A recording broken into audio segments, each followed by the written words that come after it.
The second book of Samuel. Now it came to pass, after the death of Saul, when David had returned from the slaughter of the Amalekites, and David had stayed 2 days in Ziklag, on the third day, behold, it happened that a man came from Saul's camp with his clothes torn and dust on his head. So it was, when he came to David, that he fell to the ground and prostrated himself. And David said to him, "Where have you come from?" "I have escaped from the camp of Israel." "How did the matter go? Please tell me." "The people have fled from the battle. Many of the people are fallen and dead. And Saul and Jonathan his son are dead also." "How do you know that Saul and Jonathan his son are dead?" "As I happened by chance to be on Mount Gilboa, there was Saul leaning on his spear, and indeed the chariots and horsemen followed hard after him. Now when he looked behind him, he saw me and called to me. And I answered, 'Here I am.' And he said to me, 'Who are you?' So I answered him, 'I am an Amalekite.' He said to me again, 'Please stand over me and kill me, for anguish has come upon me, but my life still remains in me.' So I stood over him and killed him, because I was sure that he could not live after he had fallen. And I took the crown that was on his head and the bracelet that was on his arm, and have brought them here to my lord." Therefore David took hold of his own clothes and tore them, and so did all the men who were with him. And they mourned and wept and fasted until evening for Saul and for Jonathan his son, for the people of the Lord, and for the house of Israel, because they had fallen by the sword. Then David said to the young man who told him, "Where are you from?" "I am the son of an alien, an Amalekite." "How was it you were not afraid to put forth your hand to destroy the Lord's anointed?" Then David called one of the young men, "Go near and execute him." and he struck him, so that he died. So David said to him, "Your blood is on your own head, for your own mouth has testified against you, saying, 'I have killed the Lord's anointed.'" Then David lamented with this lamentation over Saul and over Jonathan his son. And he told them to teach the children of Judah the song of the bow. Indeed, it is written in the book of Jasher, "The beauty of Israel is slain on your high places. How the mighty have fallen. Tell it not in Gath, proclaim it not in the streets of Ashkelon, lest the daughters of the Philistines rejoice, lest the daughters of the uncircumcised triumph. O mountains of Gilboa, let there be no dew nor rain upon you, nor fields of offerings. For the shield of the mighty is cast away there, the shield of Saul not anointed with oil.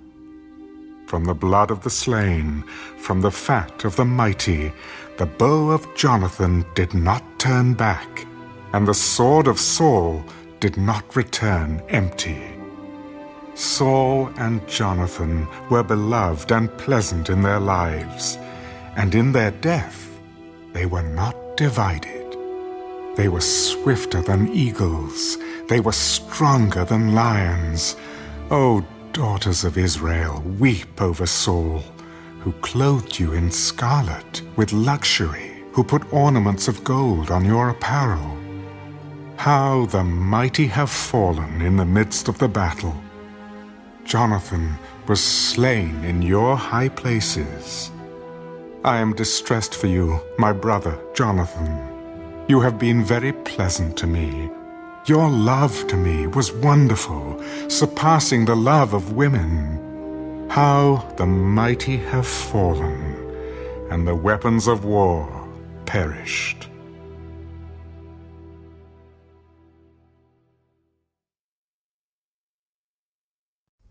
It happened after this that David inquired of the Lord, Shall I go up to any of the cities of Judah? Go up Where shall I go up? to Hebron. So David went up there, and his 2 wives also, Ahinoam, the Jezreelitess, and Abigail, the widow of Nabal the Carmelite.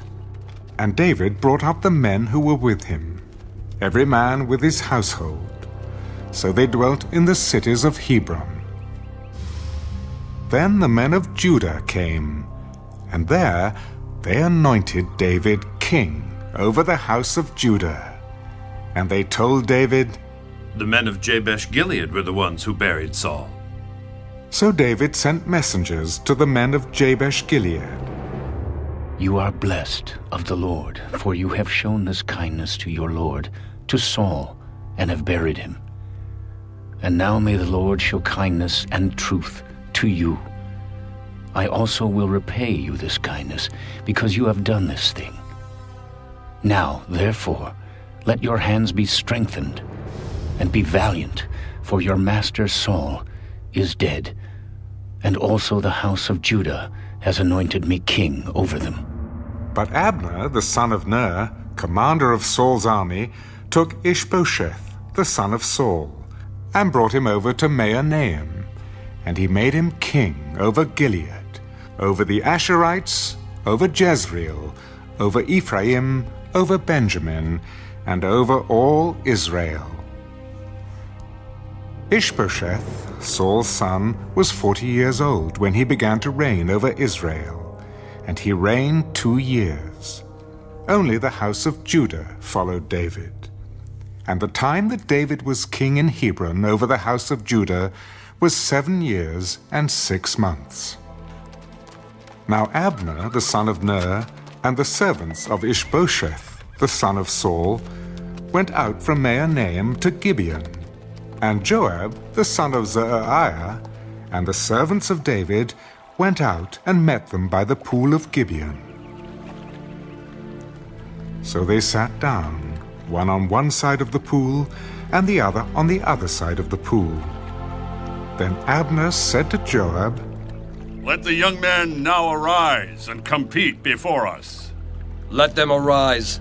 So they arose and went over by number, 12 from Benjamin, followers of Ishbosheth the son of Saul, and 12 from the servants of David. And each one grasped his opponent by the head and thrust his sword in his opponent's side. So they fell down together. Therefore that place was called the Field of Sharp Swords, which is in Gibeon.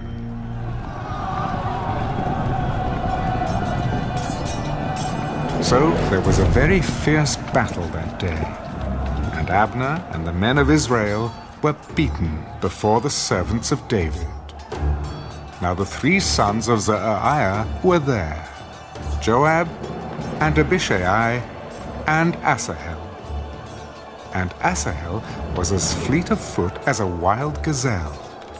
So Asahel pursued Abner, and in going, he did not turn to the right hand or to the left from following Abner. Then Abner looked behind him and said, Are you Asahel? I am. Turn aside to your right hand or to your left, and lay hold on one of the young men and take his armor for yourself. But Asahel would not turn aside from following him. So Abner said again to Asahel, Turn aside from following me.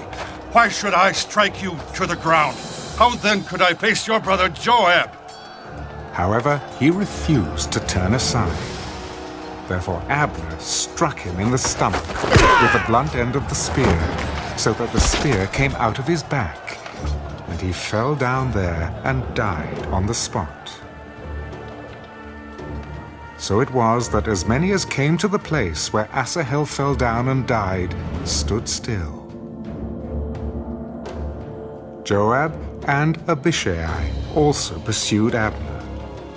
And the sun was going down when they came to the hill of Ammah, which is before Giah, by the road to the wilderness of Gibeon.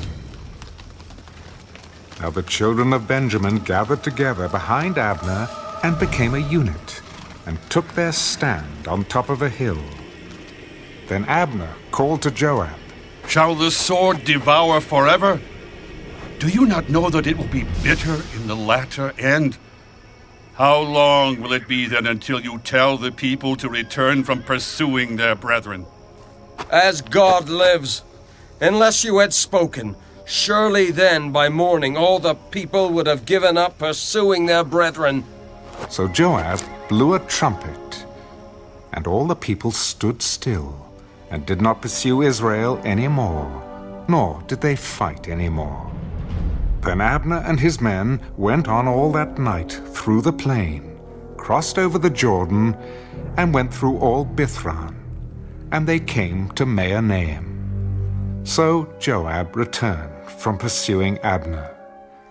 And when he had gathered all the people together, there were missing of David's servants 19 men, and Asahel.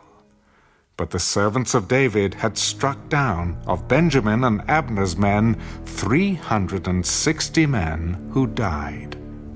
Then they took up Asahel and buried him in his father's tomb, which was in Bethlehem. And Joab and his men went all night, and they came to Hebron at daybreak.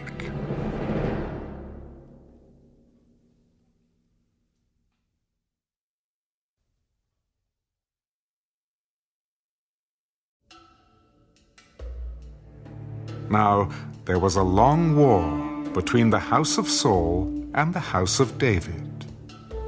But David grew stronger and stronger, and the house of Saul grew weaker and weaker. Sons were born to David in Hebron. His firstborn was Amnon by Ahinoam the Jezreelitess. His second, Chileab by Abigail the widow of Nabal the Carmelite. The third, Absalom, the son of Maacah, the daughter of Talmai, king of Gesher. The fourth, Adonijah, the son of Haggith. The fifth, Shephatiah, the son of Abital. And the sixth, Ithream, by David's wife Eglah. These were born to David in Hebron.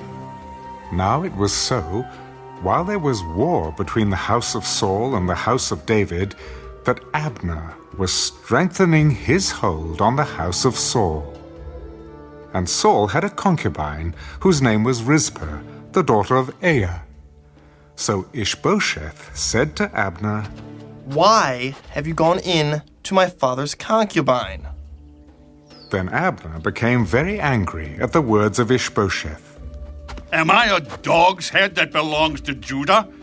Today I show loyalty to the house of Saul, your father, to his brothers, and to his friends, and have not delivered you into the hand of David. And you charge me today with a fault concerning this woman? May God do so to Abner, and more also, if I do not do for David as the Lord has sworn to him, to transfer the kingdom from the house of Saul and set up the throne of David over Israel and over Judah, from Dan to Beersheba. And he could not answer Abner another word, because he feared him. Then Abner sent messengers on his behalf to David. Whose is the land? Make your covenant with me, and indeed my hand shall be with you, to bring all Israel to you. Good. I will make a covenant with you. But one thing I require of you. You shall not see my face unless you first bring Michal, Saul's daughter, when you come to see my face. So David sent messengers to Ishbosheth, Saul's son.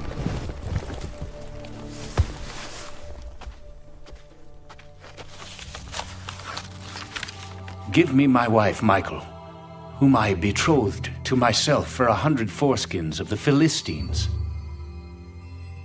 And Ishbosheth sent and took her from her husband, from Paltiel, the son of Laish.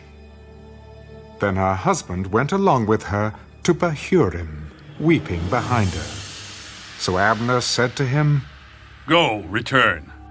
And he returned.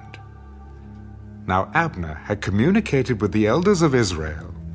In time past you were seeking for David to be king over you. Now then, do it, for the Lord has spoken of David, saying, By the hand of my servant David I will save my people Israel from the hand of the Philistines and the hand of all their enemies. And Abner also spoke in the hearing of Benjamin. Then Abner also went to speak in the hearing of David in Hebron all that seemed good to Israel and the whole house of Benjamin. So Abner and 20 men with him came to David at Hebron. And David made a feast for Abner and the men who were with him. Then Abner said to David, I will arise and go, and gather all Israel to my lord the king, that they may make a covenant with you, and that you may reign over all that your heart desires. So David sent Abner away, and he went in peace. At that moment the servants of David and Joab came from a raid, and brought much spoil with them. But Abner was not with David in Hebron, for he had sent him away, and he had gone in peace. When Joab and all the troops that were with him had come, they told Joab, Abner, the son of Ner, came to the king, and he sent him away, and he has gone in peace. Then Joab came to the king. What have you done? Look, Abner came to you. Why is it that you sent him away, and he has already gone? Surely you realize that Abner, the son of Ner, came to deceive you, to know you're going out and you're coming in, and to know all that you are doing. And when Joab had gone from David's presence, he sent messengers after Abner, who brought him back from the well of Sirah. But David did not know it. Now when Abner had returned to Hebron, Joab took him aside in the gate to speak with him privately, and there stabbed him in the stomach, so that he died for the blood of Asahel his brother. Afterward, when David heard it, he said, My kingdom and I are guiltless before the Lord forever of the blood of Abner, the son of Ner.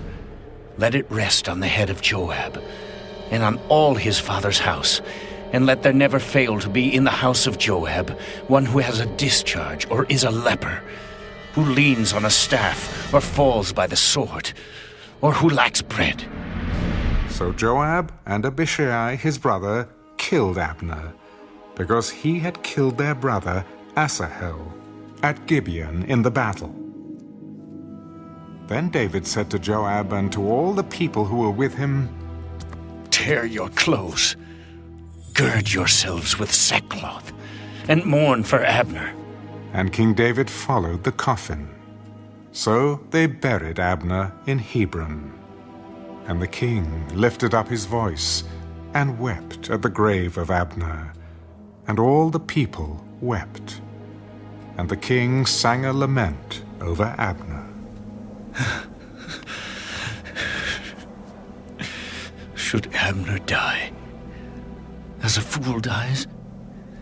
Your hands were not bound, nor your feet put into fetters. As a man falls before wicked men, so you fell. Then all the people wept over him again. And when all the people came to persuade David to eat food while it was still day, David took an oath. God, do so to me, and more also, if I taste bread or anything else till the sun goes down. Now all the people took note of it, and it pleased them, since whatever the king did pleased all the people. For all the people and all Israel understood that day that it had not been the king's intent to kill Abner the son of Ner. Then the king said to his servants, Do you not know that a prince and a great man has fallen this day in Israel, and I am weak today, though anointed king, and these men, the sons of Zeruiah, are too harsh for me. The Lord shall repay the evildoer according to his wickedness.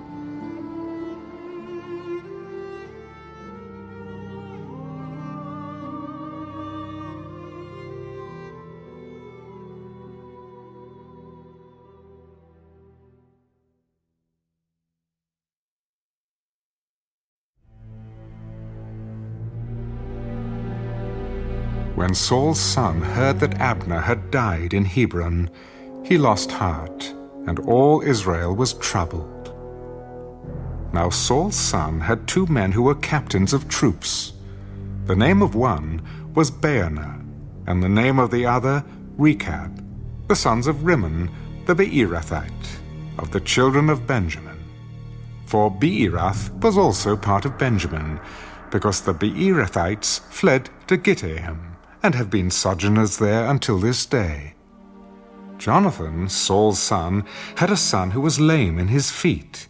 He was 5 years old when the news about Saul and Jonathan came from Jezreel. And his nurse took him up and fled. And it happened, as she made haste to flee, that he fell and became lame. His name was Mephibosheth.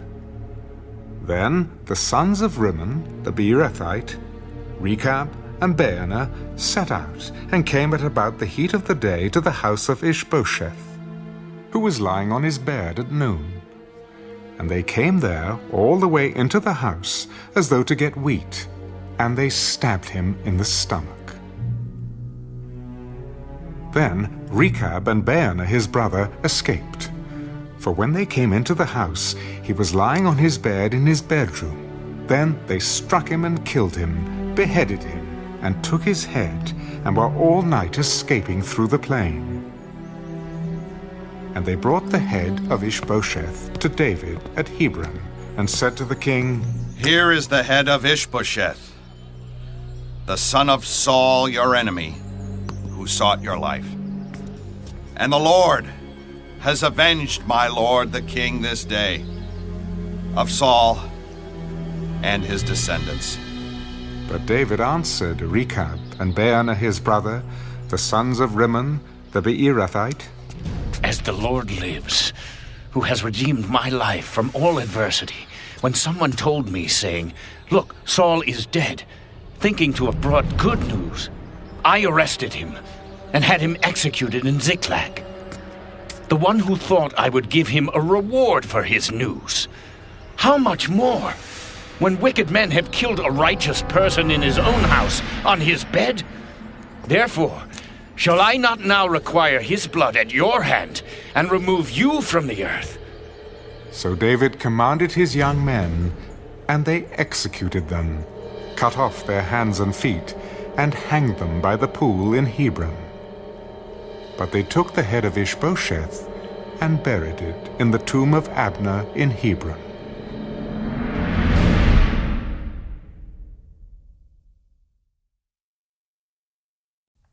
Then all the tribes of Israel came to David at Hebron and spoke. "Indeed, we are your bone and your flesh. Also in time past, when Saul was king over us, you were the one who led Israel out and brought them in. And the Lord said to you, 'You shall shepherd my people Israel, and be ruler over Israel.'" Therefore all the elders of Israel came to the king at Hebron, and King David made a covenant with them at Hebron before the Lord. And they anointed David king over Israel. David was 30 years old when he began to reign, and he reigned 40 years. In Hebron he reigned over Judah 7 years and 6 months, and in Jerusalem he reigned 33 years over all Israel and Judah. And the king and his men went to Jerusalem against the Jebusites, the inhabitants of the land, who spoke to David. "You shall not come in here, but the blind and the lame will repel you. David cannot come in here." Nevertheless, David took the stronghold of Zion, that is, the city of David. Now David said on that day, Whoever climbs up by way of the water shaft and defeats the Jebusites, the lame and the blind who are hated by David's soul, he shall be chief and captain. Therefore they say, the blind and the lame shall not come into the house. Then David dwelt in the stronghold, and called it the city of David. And David built all around, from the Millo and inward. So David went on, and became great, and the Lord God of hosts was with him. Then Hiram, king of Tyre, sent messengers to David, and cedar trees, and carpenters, and masons, and they built David a house. So David knew that the Lord had established him as king over Israel, and that he had exalted his kingdom for the sake of his people Israel. And David took more concubines and wives from Jerusalem, after he had come from Hebron. Also more sons and daughters were born to David. Now these are the names of those who were born to him in Jerusalem: Shammua, Shobab, Nathan, Solomon, Ibhar, Elishua, Nepheg, Japhiah, Elishama, Eliada, and Eliphalet. Now, when the Philistines heard that they had anointed David king over Israel, all the Philistines went up to search for David. And David heard of it, and went down to the stronghold.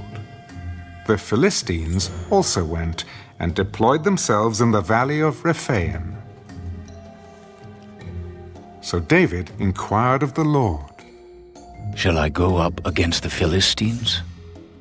Will you deliver them into my hand? Go up, for I will doubtless deliver the Philistines into your hand. So David went to Baal Perazim, and David defeated them there. And he said, The Lord has broken through my enemies before me, like a breakthrough of water. Therefore he called the name of that place Baal Perazim. And they left their images there, and David and his men carried them away. Then the Philistines went up once again, and deployed themselves in the valley of Rephaim. Therefore David inquired of the Lord, You shall not go up. Circle around behind them, and come upon them in front of the mulberry trees. And it shall be, when you hear the sound of marching in the tops of the mulberry trees, then you shall advance quickly, for then the Lord will go out before you to strike the camp of the Philistines. And David did so, as the Lord commanded him.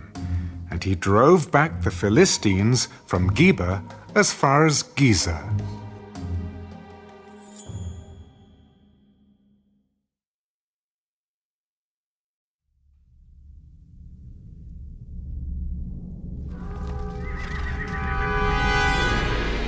Again, David gathered all the choice men of Israel, 30,000. And David arose and went with all the people who were with him from Baale-Judah to bring up from there the ark of God, whose name is called by the name the Lord of Hosts, who dwells between the cherubim. So they set the ark of God on a new cart, and brought it out of the house of Abinadab, which was on the hill. And Uzzah and Ahio, the sons of Abinadab, drove the new cart. And they brought it out of the house of Abinadab, which was on the hill, accompanying the ark of God. And Ahio went before the ark. Then David and all the house of Israel played music before the Lord on all kinds of instruments of fir wood, on harps, on stringed instruments, on tambourines, on sistrums, and on cymbals. And when they came to Nachon's threshing floor, Uzzah put out his hand to the ark of God, and took hold of it, for the oxen stumbled. Then the anger of the Lord was aroused against Uzzah, and God struck him there for his error. And he died there by the ark of God. And David became angry because of the Lord's outbreak against Uzzah. And he called the name of the place Perez Uzzah to this day. David was afraid of the Lord that day. How can the ark of the Lord come to me? So David would not move the ark of the Lord with him into the city of David. But David took it aside into the house of Obed-Edom, the Gittite. The ark of the Lord remained in the house of Obed-Edom the Gittite 3 months. And the Lord blessed Obed-Edom and all his household.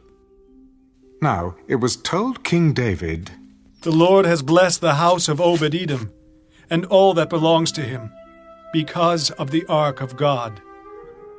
So David went and brought up the ark of God from the house of Obed-Edom to the city of David with gladness. And so it was, when those bearing the ark of the Lord had gone 6 paces, that he sacrificed oxen and fatted sheep. Then David danced before the Lord with all his might, and David was wearing a linen ephod. So David and all the house of Israel brought up the ark of the Lord with shouting and with the sound of the trumpet. Now as the ark of the Lord came into the city of David, Michal, Saul's daughter, looked through a window and saw King David leaping and whirling before the Lord, and she despised him in her heart. So they brought the ark of the Lord and set it in its place in the midst of the tabernacle that David had erected for it. Then David offered burnt offerings and peace offerings before the Lord. And when David had finished offering burnt offerings and peace offerings, he blessed the people in the name of the Lord of hosts. Then he distributed among all the people, among the whole multitude of Israel, both the women and the men, to everyone a loaf of bread, a piece of meat, and a cake of raisins. So all the people departed, everyone to his house. Then David returned to bless his household. And Michal, the daughter of Saul, came out to meet David. How glorious was the King of Israel today, uncovering himself today in the eyes of the maids of his servants, as one of the base fellows shamelessly uncovers himself. It was before the Lord, who chose me instead of your father and all his house to appoint me ruler over the people of the Lord, over Israel.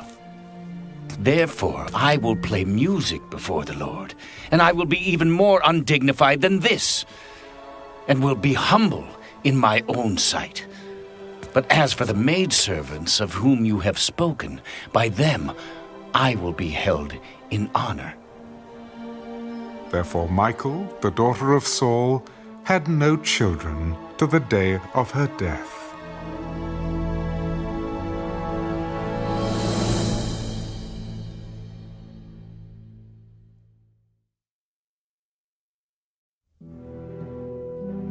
Now it came to pass, when the king was dwelling in his house, and the Lord had given him rest from all his enemies all around, that the king said to Nathan the prophet, See now, I dwell in a house of cedar, but the ark of God dwells inside tent curtains. Go, do all that is in your heart, for the Lord is with you. But it happened that night that the word of the Lord came to Nathan. Go and tell my servant David, Thus says the Lord, Would you build a house for me to dwell in? For I have not dwelt in a house since the time that I brought the children of Israel up from Egypt, even to this day, but have moved about in a tent and in a tabernacle. Wherever I have moved about with all the children of Israel, have I ever spoken a word to anyone from the tribes of Israel, whom I commanded to shepherd my people Israel, saying, Why have you not built me a house of cedar? Now therefore, thus you shall say to my servant David, Thus says the Lord of hosts, I took you from the sheepfold, from following the sheep, to be ruler over my people, over Israel. And I have been with you wherever you have gone, and have cut off all your enemies from before you, and have made you a great name, like the name of the great men who are on the earth. Moreover, I will appoint a place for my people Israel, and will plant them, that they may dwell in a place of their own, and move no more. Nor shall the sons of wickedness oppress them any more, as previously, since the time that I commanded judges to be over my people Israel, and have caused you to rest from all your enemies. Also, the Lord tells you that He will make you a house. When your days are fulfilled, and you rest with your fathers, I will set up your seed after you, who will come from your body, and I will establish His kingdom. He shall build a house for my name, and I will establish the throne of His kingdom forever. I will be his father, and he shall be my son. If he commits iniquity, I will chasten him with the rod of men and with the blows of the sons of men. But my mercy shall not depart from him, as I took it from Saul, whom I removed from before you. And your house and your kingdom shall be established forever before you. Your throne shall be established forever. According to all these words, and according to all this vision, so Nathan spoke to David. Then King David went in and sat before the Lord. Who am I, O Lord God, and what is my house, that you have brought me this far? And yet this was a small thing in your sight, O Lord God. And you have also spoken of your servant's house for a great while to come. Is this the manner of man, O Lord God? Now what more can David say to you? For you, Lord God, know your servant.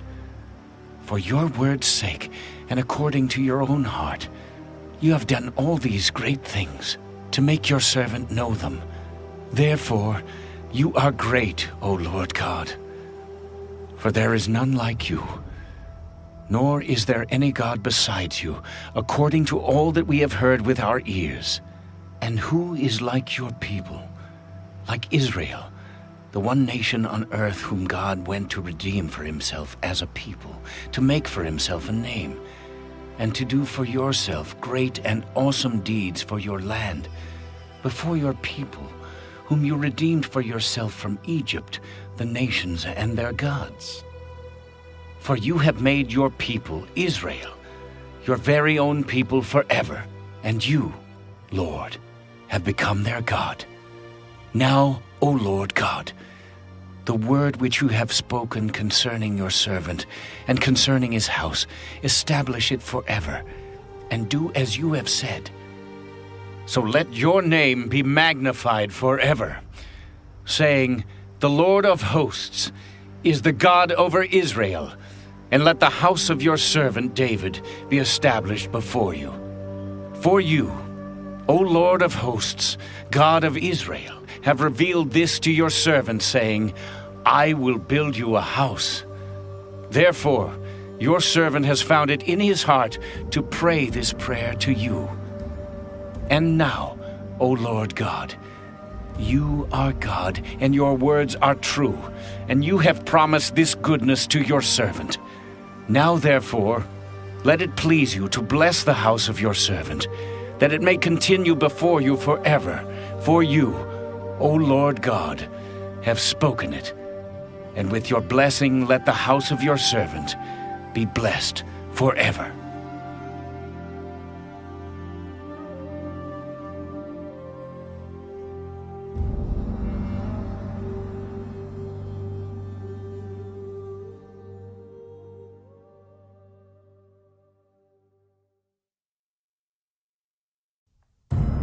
After this, it came to pass that David attacked the Philistines and subdued them. And David took Metheg Ammah from the hand of the Philistines. Then he defeated Moab. Forcing them down to the ground, he measured them off with a line. With 2 lines he measured off those to be put to death, and with 1 full line, those to be kept alive. So the Moabites became David's servants and brought tribute. David also defeated Hadadezer, the son of Rehab, king of Zobah, as he went to recover his territory at the river Euphrates. David took from him 1,000 chariots, 700 horsemen, and 20,000 foot soldiers. Also David hamstrung all the chariot horses, except that he spared enough of them for 100 chariots. When the Syrians of Damascus came to help Hadadezer, king of Zobah, David killed 22,000 of the Syrians. Then David put garrisons in Syria of Damascus, and the Syrians became David's servants and brought tribute. So the Lord preserved David wherever he went. And David took the shields of gold that had belonged to the servants of Hadadezer and brought them to Jerusalem. Also from Betah and from Berothai, cities of Hadadezer, King David took a large amount of bronze. When Toi, king of Hamath, heard that David had defeated all the army of Hadadezer, then Toi sent Joram his son to King David to greet him and bless him, because he had fought against Hadadezer and defeated him. For Hadadezer had been at war with Toi. And Joram brought with him articles of silver, articles of gold, and articles of bronze. King David also dedicated these to the Lord, along with the silver and gold that he had dedicated from all the nations which he had subdued, from Syria, from Moab, from the people of Ammon, from the Philistines, from Amalek, and from the spoil of Hadadezer, the son of Rehab, king of Zobah. And David made himself a name when he returned from killing 18,000 Syrians in the Valley of Salt. He also put garrisons in Edom. Throughout all Edom he put garrisons, and all the Edomites became David's servants. And the Lord preserved David wherever he went. So David reigned over all Israel, and David administered judgment and justice to all his people. Joab, the son of Zeruiah, was over the army. Jehoshaphat, the son of Ahilud, was recorder. Zadok, the son of Ahitub, and Ahimelech, the son of Abiathar, were the priests. Sariah was the scribe. Benaiah, the son of Jehoiada, was over both the Kerethites and the Pelethites. And David's sons were chief ministers.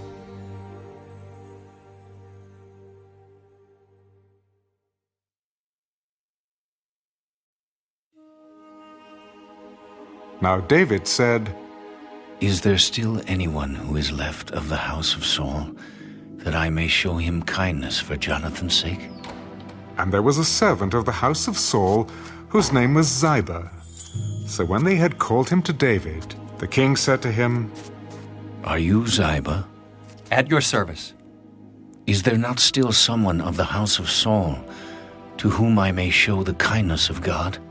"There is still a son of Jonathan who is lame in his feet." "Where is he?" "Indeed, he is in the house of Machir, the son of Ammiel, in Lodebar."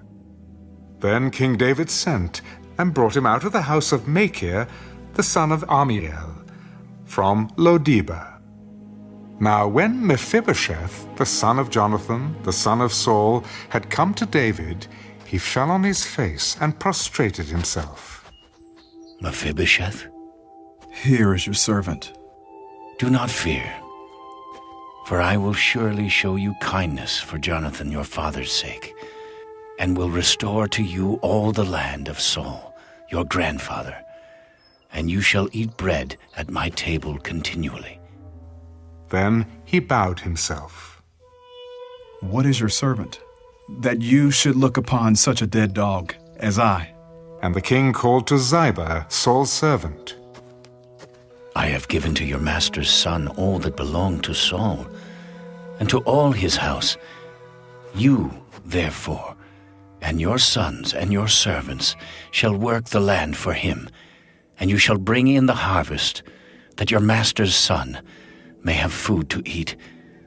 But Mephibosheth, your master's son, shall eat bread at my table always. Now Ziba had 15 sons and 20 servants. Then Ziba said to the king, According to all that my lord the king has commanded his servant, so will your servant do. As for Mephibosheth, he shall eat at my table like one of the king's sons. Mephibosheth had a young son whose name was Micah, and all who dwelt in the house of Ziba were servants of Mephibosheth. So Mephibosheth dwelt in Jerusalem, for he ate continually at the king's table, and he was lame in both his feet.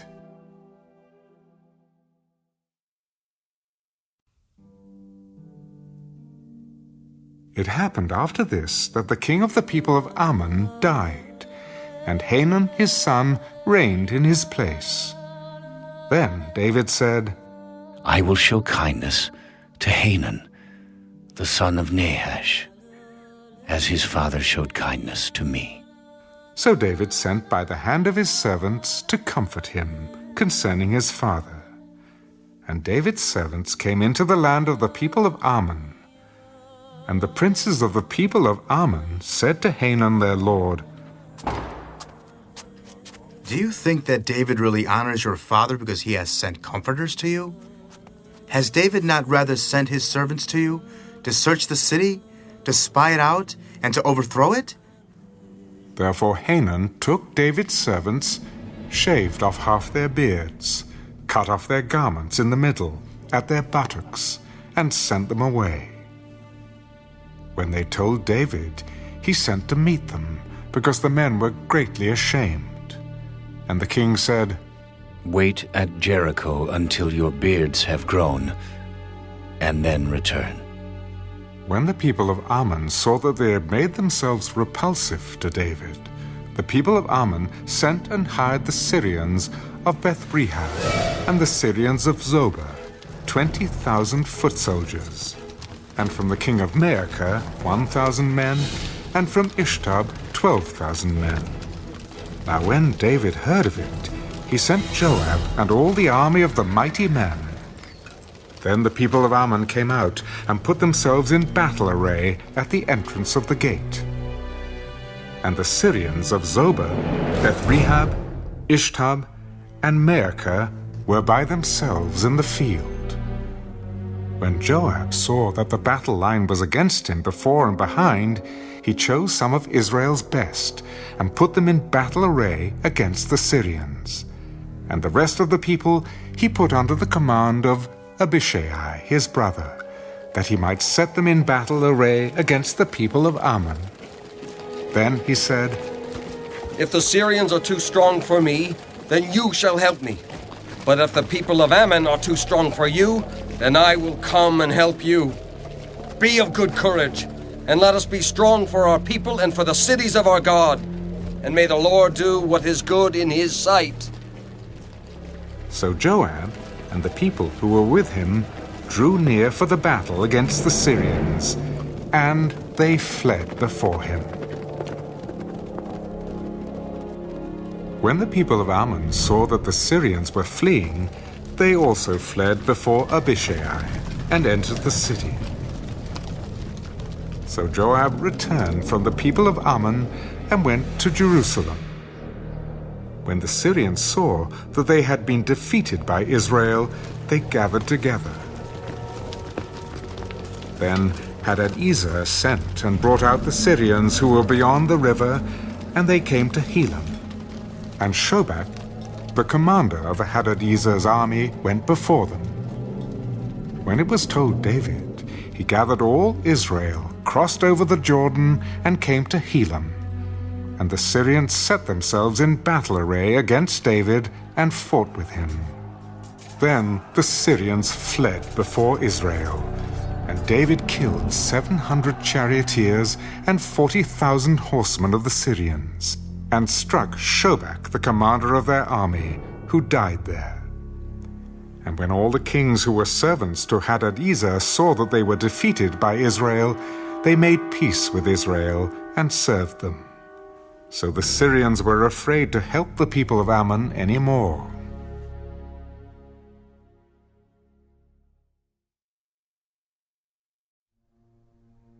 It happened in the spring of the year, at the time when kings go out to battle, that David sent Joab and his servants with him and all Israel, and they destroyed the people of Ammon and besieged Rabbah. But David remained at Jerusalem. Then it happened one evening that David arose from his bed and walked on the roof of the king's house. And from the roof he saw a woman bathing. And the woman was very beautiful to behold. So David sent and inquired about the woman. And someone said, "Is this not Bathsheba, the daughter of Eliam, the wife of Uriah the Hittite?" Then David sent messengers and took her. And she came to him, and he lay with her, for she was cleansed from her impurity. And she returned to her house. And the woman conceived.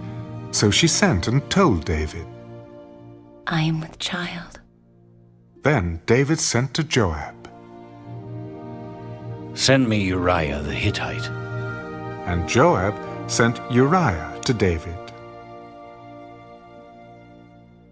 When Uriah had come to him, David asked how Joab was doing, and how the people were doing, and how the war prospered.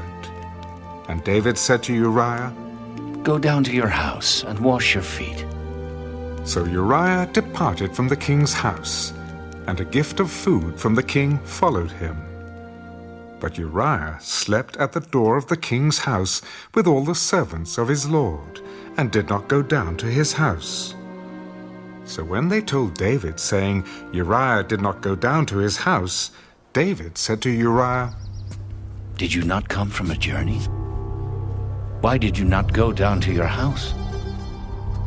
"The ark and Israel and Judah are dwelling in tents, and my lord Joab and the servants of my lord are encamped in the open fields. Shall I then go to my house to eat and drink and to lie with my wife? As you live, and as your soul lives, I will not do this thing." Wait here today also, and tomorrow I will let you depart. So Uriah remained in Jerusalem that day and the next. Now when David called him, he ate and drank before him, and he made him drunk.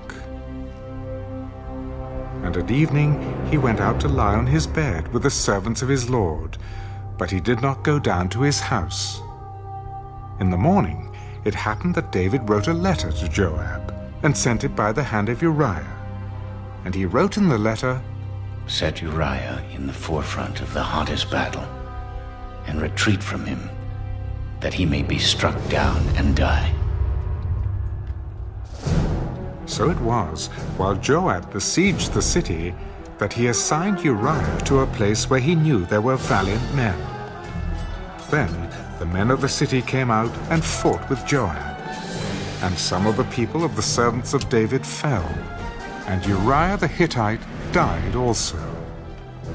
Then Joab sent and told David all the things concerning the war, and charged the messenger, When you have finished telling the matters of the war to the king, if it happens that the king's wrath rises and he says to you, "Why did you approach so near to the city when you fought?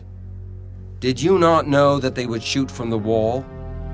Who struck Abimelech, the son of Jerubbesheth? Was it not a woman who cast a piece of millstone on him from the wall so that he died in Thebez?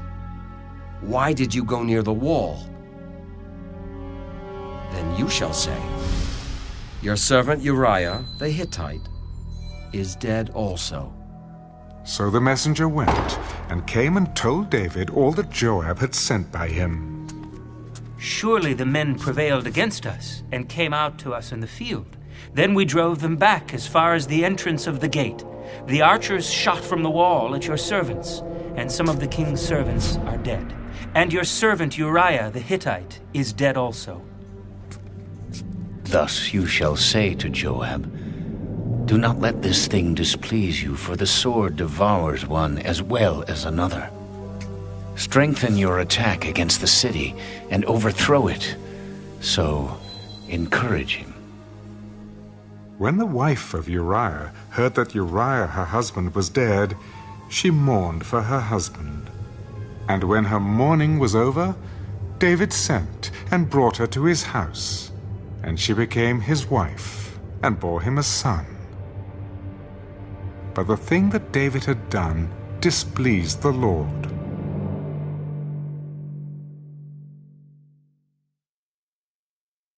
Then the Lord sent Nathan to David. There were 2 men in one city, one rich and the other poor. The rich man had exceedingly many flocks and herds, but the poor man had nothing except one little ewe lamb which he had bought and nourished. And it grew up together with him and with his children. It ate of his own food and drank from his own cup and lay in his bosom. And it was like a daughter to him. And a traveler came to the rich man, who refused to take from his own flock and from his own herd to prepare one for the wayfaring man who had come to him. But he took the poor man's lamb and prepared it for the man who had come to him. So David's anger was greatly aroused against the man. "As the Lord lives, the man who has done this shall surely die, and he shall restore 4-fold for the lamb, because he did this thing, and because he had no pity." You are the man. Thus says the Lord God of Israel, I anointed you king over Israel, and I delivered you from the hand of Saul. I gave you your master's house and your master's wives into your keeping, and gave you the house of Israel and Judah. And if that had been too little, I also would have given you much more. Why have you despised the commandment of the Lord, to do evil in his sight? You have killed Uriah the Hittite with the sword. You have taken his wife to be your wife, and have killed him with the sword of the people of Ammon. Now, therefore, the sword shall never depart from your house, because you have despised me, and have taken the wife of Uriah the Hittite to be your wife. Thus says the Lord, Behold, I will raise up adversity against you from your own house. And I will take your wives before your eyes, and give them to your neighbor. And he shall lie with your wives in the sight of this sun, for you did it secretly. But I will do this thing before all Israel, before the sun.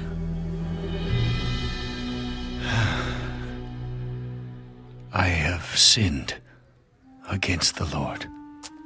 The Lord also has put away your sin. You shall not die. However, because by this deed you have given great occasion to the enemies of the Lord to blaspheme, the child also who was born to you shall surely die. Then Nathan departed to his house. And the Lord struck the child that Uriah's wife bore to David, and it became ill. David therefore pleaded with God for the child, and David fasted and went in and lay all night on the ground. So the elders of his house arose and went to him to raise him up from the ground. But he would not, nor did he eat food with them. Then on the seventh day it came to pass that the child died. And the servants of David were afraid to tell him that the child was dead. Indeed, while the child was alive, we spoke to him, and he would not heed our voice. How can we tell him that the child is dead? He may do some harm. When David saw that his servants were whispering, David perceived that the child was dead. Therefore David said to his servants, "Is the child dead?" "He is dead." So David arose from the ground, washed and anointed himself, and changed his clothes, and he went into the house of the Lord and worshipped. Then he went to his own house. And when he requested, they set food before him, and he ate. Then his servants said to him, "What is this that you have done? You fasted and wept for the child while he was alive, but when the child died, you arose and ate food." While the child was alive, I fasted and wept. For I said, "Who can tell whether the Lord will be gracious to me, that the child may live? But now he is dead. Why should I fast? Can I bring him back again? I shall go to him, but he shall not return to me."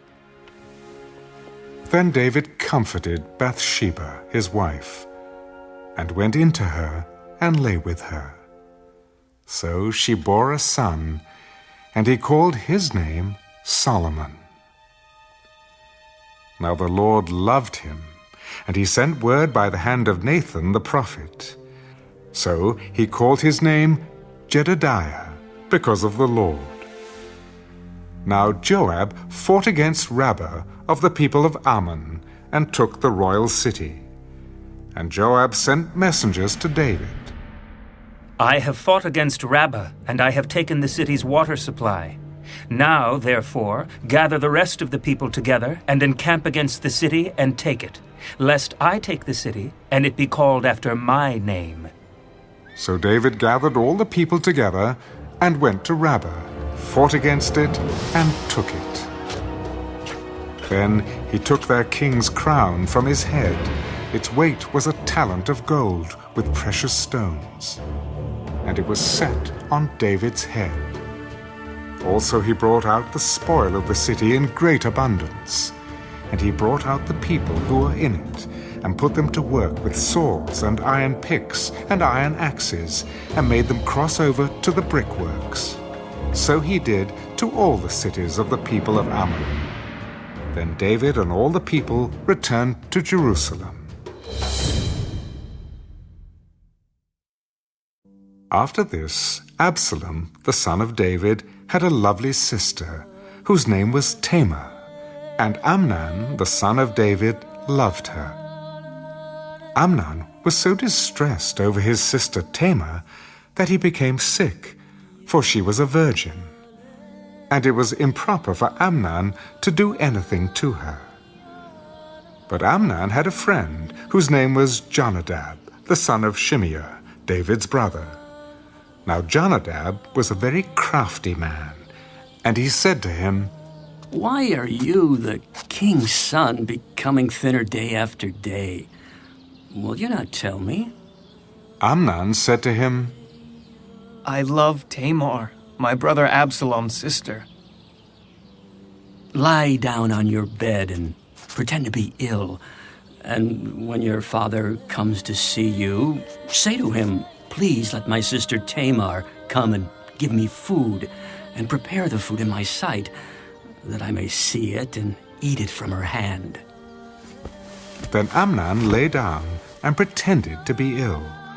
And when the king came to see him, Amnon said to the king, Please, let Tamar, my sister, come and make a couple of cakes for me in my sight, that I may eat from her hand. And David sent home to Tamar. Now go to your brother Amnon's house and prepare food for him. So Tamar went to her brother Amnon's house, and he was lying down. Then she took flour and kneaded it, made cakes in his sight, and baked the cakes. And she took the pan and placed them out before him. But he refused to eat. Have everyone go out from me. And they all went out from him. Then Amnon said to Tamar, Bring the food into the bedroom, that I may eat from your hand. And Tamar took the cakes which she had made and brought them to Amnon her brother in the bedroom. Now, when she had brought them to him to eat, he took hold of her. Come, lie with me, my sister. No, my brother. Do not force me, for no such thing should be done in Israel. Do not do this disgraceful thing. And where could I take my shame? And as for you, you would be like one of the fools in Israel.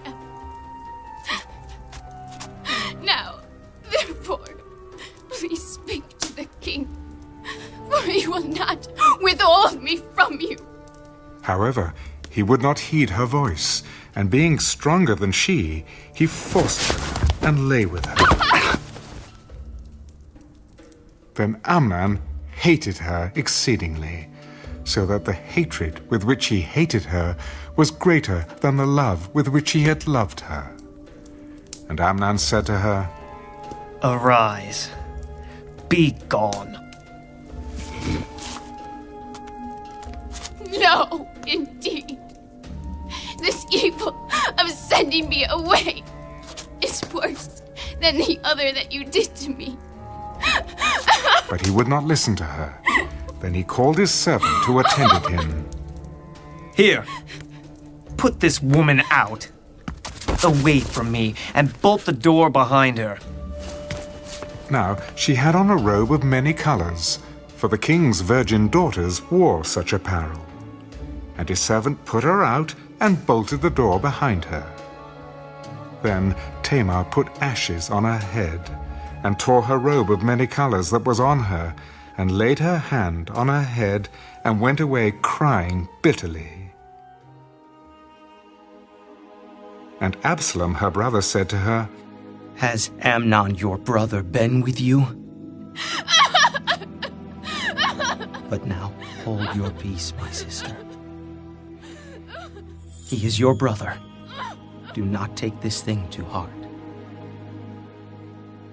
So Tamar remained desolate in her brother Absalom's house. But when King David heard of all these things, he was very angry. And Absalom spoke to his brother Amnon, neither good nor bad. For Absalom hated Amnon, because he had forced his sister Tamar. And it came to pass, after 2 full years, that Absalom had sheep shearers in Baal-Hazor, which is near Ephraim. So Absalom invited all the king's sons. Then Absalom came to the king. Kindly note, your servant has sheep shearers. Please, let the king and his servants go with your servant. No, my son, let us not all go now, lest we be a burden to you. Then he urged him, but he would not go, and he blessed him. Then Absalom said, If not, please let my brother Amnon go with us. Why should he go with you? But Absalom urged him. So he let Amnon and all the king's sons go with him. Now Absalom had commanded his servants, Watch now, when Amnon's heart is merry with wine, and when I say to you, Strike Amnon, then kill him. Do not be afraid, Have I not commanded you? Be courageous and valiant. So the servants of Absalom did to Amnon as Absalom had commanded. Then all the king's sons arose, and each one got on his mule and fled.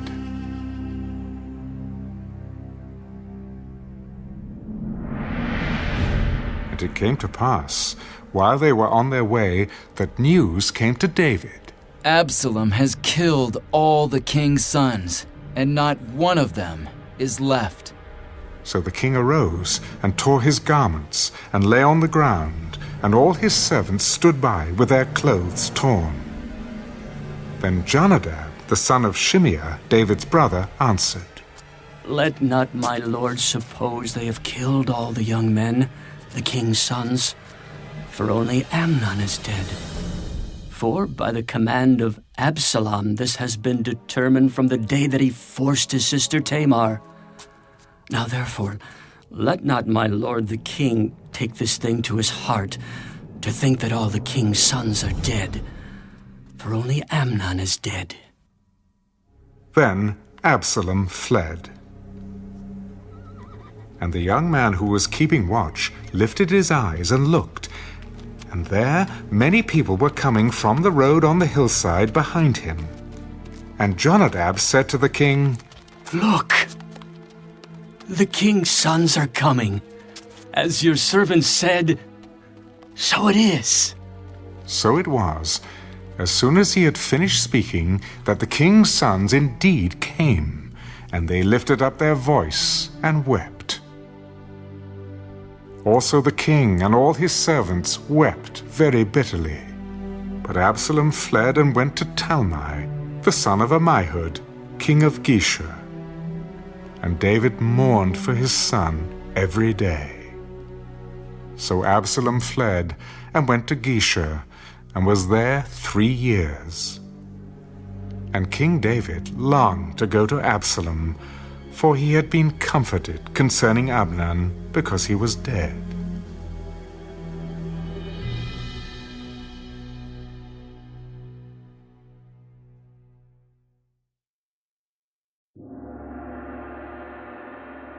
So Joab, the son of Zeruiah, perceived that the king's heart was concerned about Absalom. And Joab sent to Tekoa, and brought from there a wise woman. Please, pretend to be a mourner, and put on mourning apparel. Do not anoint yourself with oil, but act like a woman who has been mourning a long time for the dead. Go to the king, and speak to him in this manner.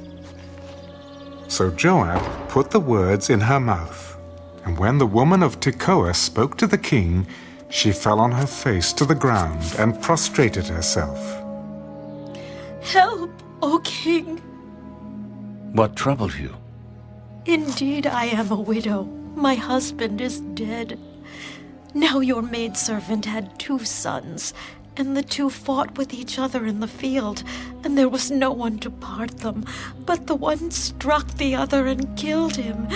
And now the whole family has risen up against your maidservant, and they said, Deliver him who struck his brother, that we may execute him for the life of his brother whom he killed, and we will destroy the heir also. So they would extinguish my ember that is left, and leave to my husband neither name nor remnant on the earth. Go to your house, and I will give orders concerning you. My lord, O king, let the iniquity be on me and on my father's house, and the king and his throne be guiltless. Whoever says anything to you, bring him to me, and he shall not touch you any more. Please let the king remember the Lord your God, and do not permit the avenger of blood to destroy any more, lest they destroy my son. As the Lord lives, not one hair of your son shall fall to the ground. Please, let your maidservant speak another word to my lord the king. Say on. Why then have you schemed such a thing against the people of God? For the king speaks this thing as one who is guilty, in that the king does not bring his banished one home again. For we will surely die and become like water spilled on the ground, which cannot be gathered up again. Yet God does not take away a life, but he devises means so that his banished ones are not expelled from him. Now, therefore, I have come to speak of this thing to my lord the king, because the people have made me afraid.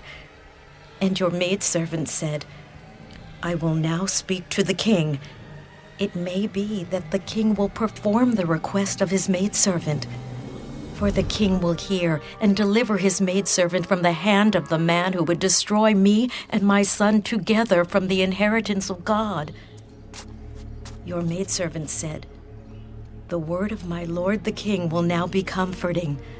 For as the angel of God, so is my lord the king in discerning good and evil. And may the Lord your God be with you. Please do not hide from me anything that I ask you. Please, let my lord the king speak. Is the hand of Joab with you in all this? As you live, my lord the king, no one can turn to the right hand or to the left from anything that my lord the king has spoken. For your servant Joab commanded me, and he put all these words in the mouth of your maidservant. To bring about this change of affairs, your servant Joab has done this thing.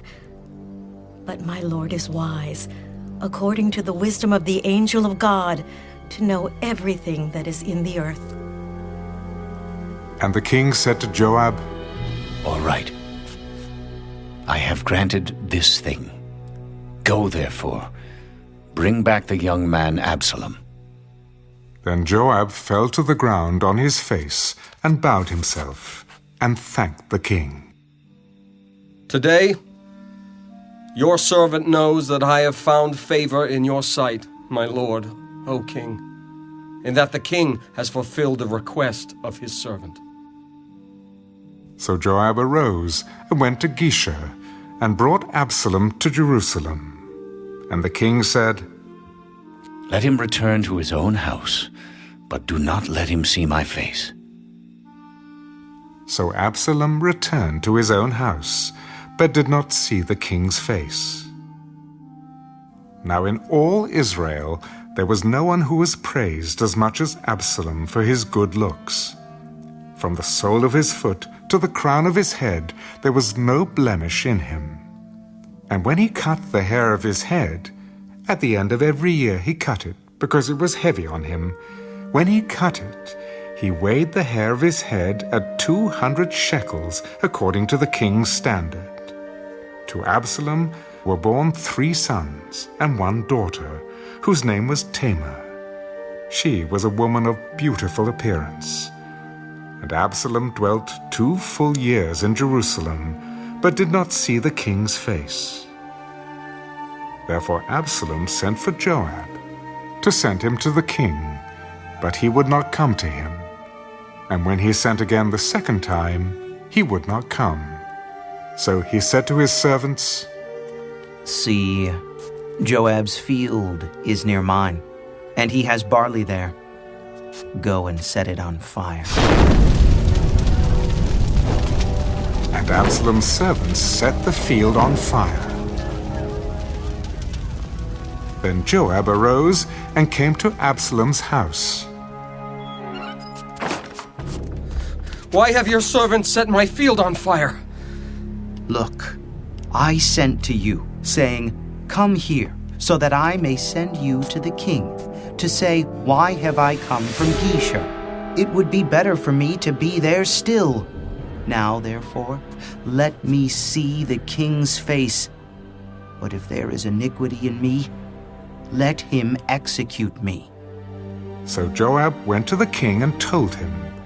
And when he had called for Absalom, he came to the king and bowed himself on his face to the ground before the king. Then the king kissed Absalom.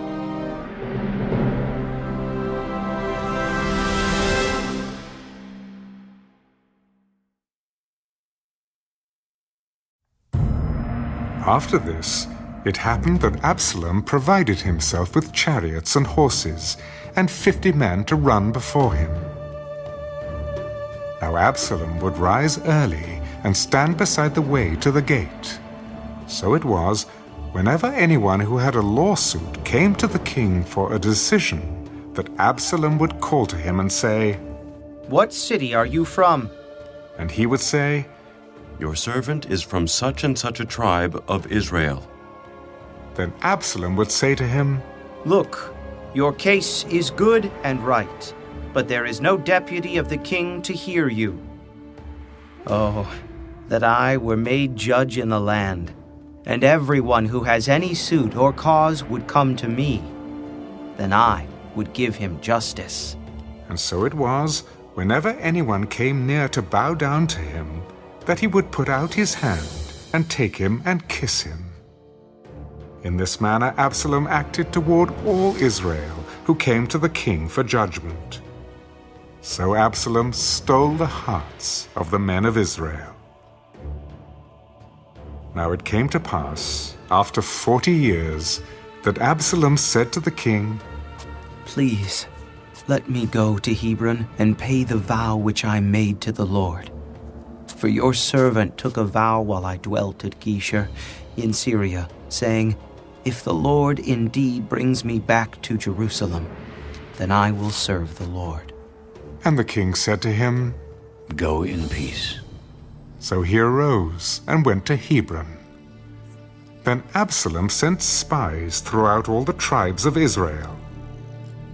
"As soon as you hear the sound of the trumpet, then you shall say, 'Absalom reigns in Hebron.'" And with Absalom went 200 men invited from Jerusalem, and they went along innocently and did not know anything. Then Absalom sent for Ahithophel the Gilonite, David's counselor from his city, from Gilo, while he offered sacrifices. And the conspiracy grew strong, for the people with Absalom continually increased in number. Now a messenger came to David. "The hearts of the men of Israel are with Absalom." So David said to all his servants who were with him at Jerusalem, "Arise, and let us flee, or we shall not escape from Absalom. Make haste to depart, lest he overtake us suddenly and bring disaster upon us, and strike the city with the edge of the sword." "We are your servants, ready to do whatever my lord the king commands." Then the king went out with all his household after him. But the king left 10 women, concubines, to keep the house. And the king went out with all the people after him, and stopped at the outskirts. Then all his servants passed before him. And all the Kerethites, all the Pelethites, and all the Gittites, 600 men who had followed him from Gath, passed before the king. Then the king said to Ittai the Gittite, "Why are you also going with us? Return and remain with the king. For you are a foreigner and also an exile from your own place. In fact, you came only yesterday. Should I make you wander up and down with us today, since I go I know not where? Return and take your brethren back. Mercy and truth be with you." "As the Lord lives, and as my lord the king lives, surely in whatever place my lord the king shall be, whether in death or life, even there also your servant will be." "Go and cross over." Then Ittai the Gittite and all his men and all the little ones who were with him crossed over. And all the country wept with a loud voice, and all the people crossed over. The king himself also crossed over the brook Kidron. And all the people crossed over toward the way of the wilderness.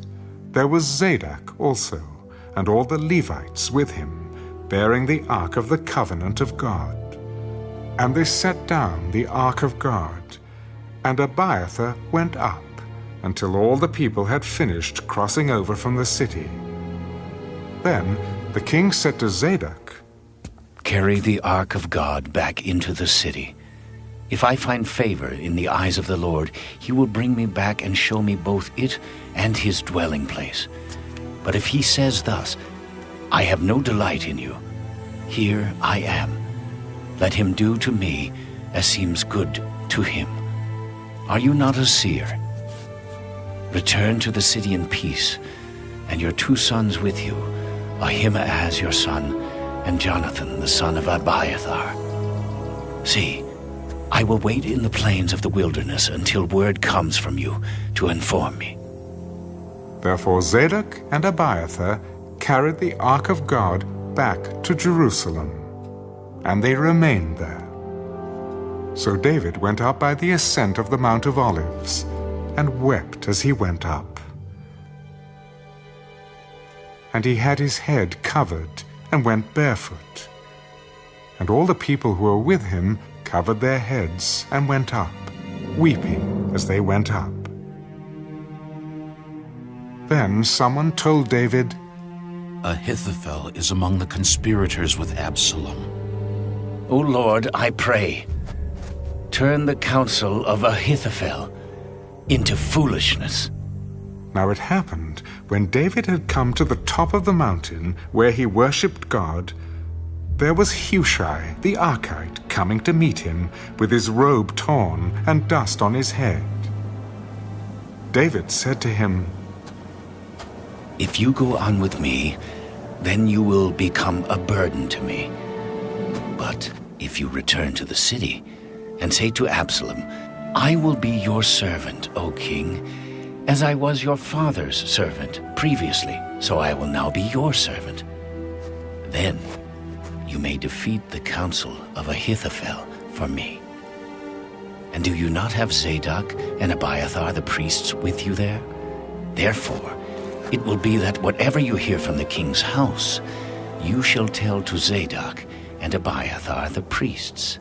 Indeed, they have there with them their 2 sons, Ahimaaz, Zadok's son, and Jonathan, Abiathar's son, and by them you shall send me everything you hear. So Hushai, David's friend, went into the city, and Absalom came into Jerusalem.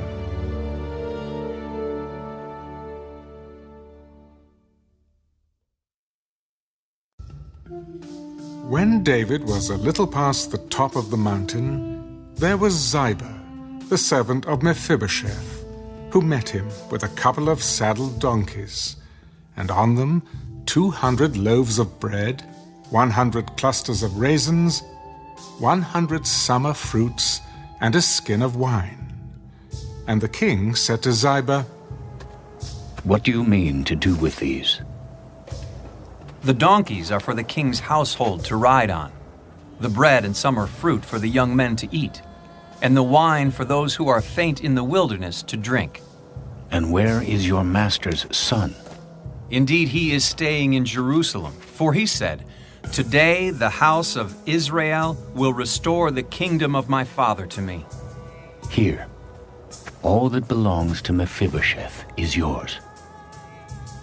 I humbly bow before you, that I may find favor in your sight, my lord, O king. Now when King David came to Bahurim, there was a man from the family of the house of Saul, whose name was Shimei, the son of Gera, coming from there. He came out, cursing continuously as he came. And he threw stones at David, and at all the servants of King David. And all the people and all the mighty men were on his right hand and on his left. Also Shimei said thus when he cursed, Come out, you bloodthirsty man, you rogue! The Lord has brought upon you all the blood of the house of Saul, in whose place you have reigned, and the Lord has delivered the kingdom into the hand of Absalom, your son. So now you are caught in your own evil, because you are a bloodthirsty man. Then Abishai, the son of Zeruiah, said to the king, Why should this dead dog curse my lord the king? Please, Let me go over and take off his head. What have I to do with you, you sons of Zeruiah? So let him curse, because the Lord has said to him, Curse David. Who then shall say, Why have you done so? See how my son, who came from my own body, seeks my life. How much more now may this Benjamite? Let him alone, and let him curse, for so the Lord has ordered him. It may be that the Lord will look on my affliction, and that the Lord will repay me with good for his cursing this day. And as David and his men went along the road, Shimei went along the hillside opposite him, and cursed as he went, threw stones at him, and kicked up dust. Now the king and all the people who were with him became weary, so they refreshed themselves there. Meanwhile, Absalom and all the people, the men of Israel, came to Jerusalem, and Ahithophel was with him. And so it was, when Hushai the Archite, David's friend, came to Absalom, that Hushai said to Absalom, Long live the king! Long live the king! So Absalom said to Hushai, Is this your loyalty to your friend? Why did you not go with your friend? No, but whom the Lord and this people and all the men of Israel choose, his I will be, and with him I will remain. Furthermore, whom should I serve? Should I not serve in the presence of his son? As I have served in your father's presence, so will I be in your presence. Then Absalom said to Ahithophel, Give advice as to what we should do. Go into your father's concubines, whom he has left to keep the house, and all Israel will hear that you are abhorred by your father. Then the hands of all who are with you will be strong. So they pitched a tent for Absalom on the top of the house. And Absalom went in to his father's concubines in the sight of all Israel. Now the advice of Ahithophel, which he gave in those days, was as if one had inquired at the oracle of God. So was all the advice of Ahithophel, both with David and with Absalom.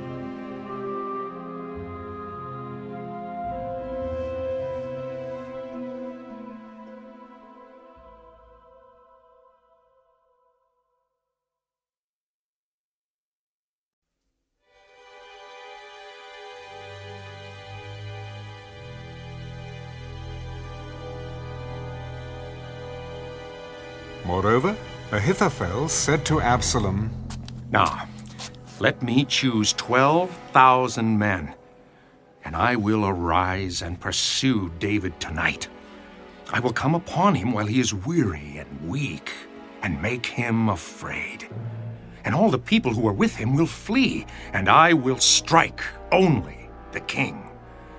Then I will bring back all the people to you. When all return except the man whom you seek, all the people will be at peace. And the saying pleased Absalom and all the elders of Israel. Then Absalom said, Now call Hushai the Archite also, and let us hear what he says too. And when Hushai came to Absalom, Absalom spoke to him. Ahithophel has spoken in this manner. Shall we do as he says? If not, speak up. The advice that Ahithophel has given is not good at this time. For you know your father and his men, that they are mighty men, and they are enraged in their minds like a bear robbed of her cubs in the field. And your father is a man of war, and will not camp with the people. Surely by now he is hidden in some pit or in some other place. And it will be, when some of them are overthrown at the first, that whoever hears it will say, There is a slaughter among the people who follow Absalom. And even he who is valiant, whose heart is like the heart of a lion, will melt completely.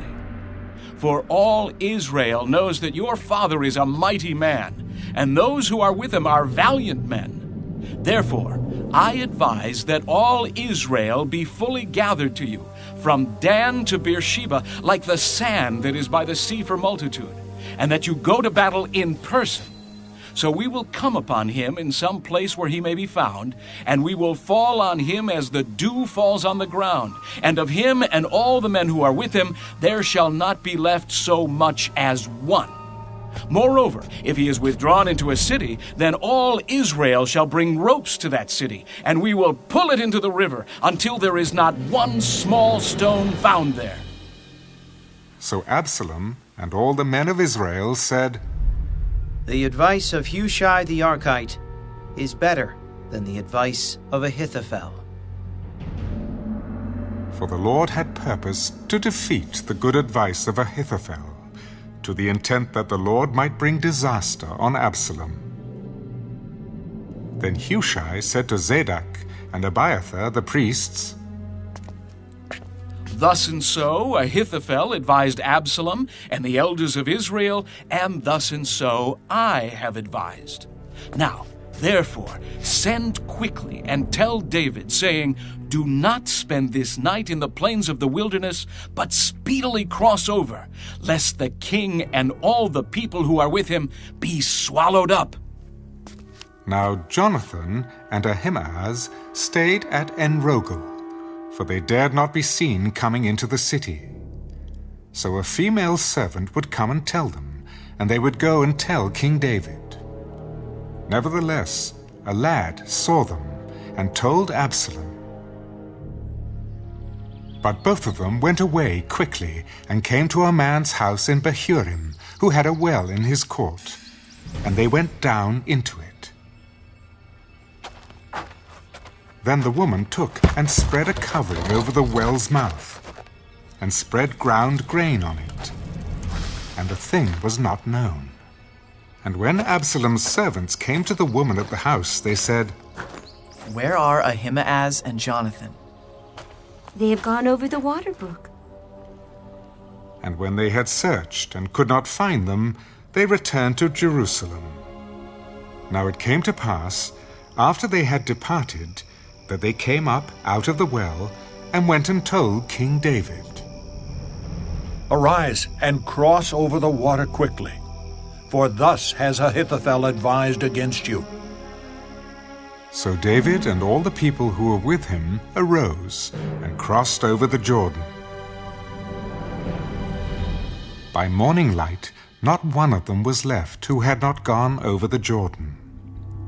Now when Ahithophel saw that his advice was not followed, he saddled a donkey and arose and went home to his house, to his city. Then he put his household in order and hanged himself, and died, and he was buried in his father's tomb. Then David went to Mahanaim, and Absalom crossed over the Jordan, he and all the men of Israel with him. And Absalom made Amasa captain of the army instead of Joab. This Amasa was the son of a man whose name was Jithra, an Israelite, who had gone in to Abigail, the daughter of Nahash, sister of Zeruiah, Joab's mother. So Israel and Absalom encamped in the land of Gilead.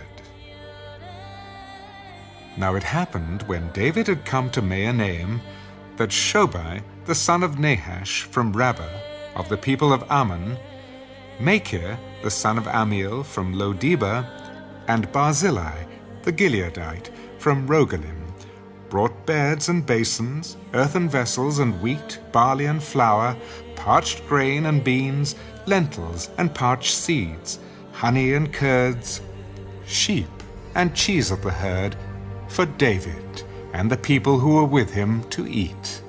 For they said, "The people are hungry and weary and thirsty in the wilderness."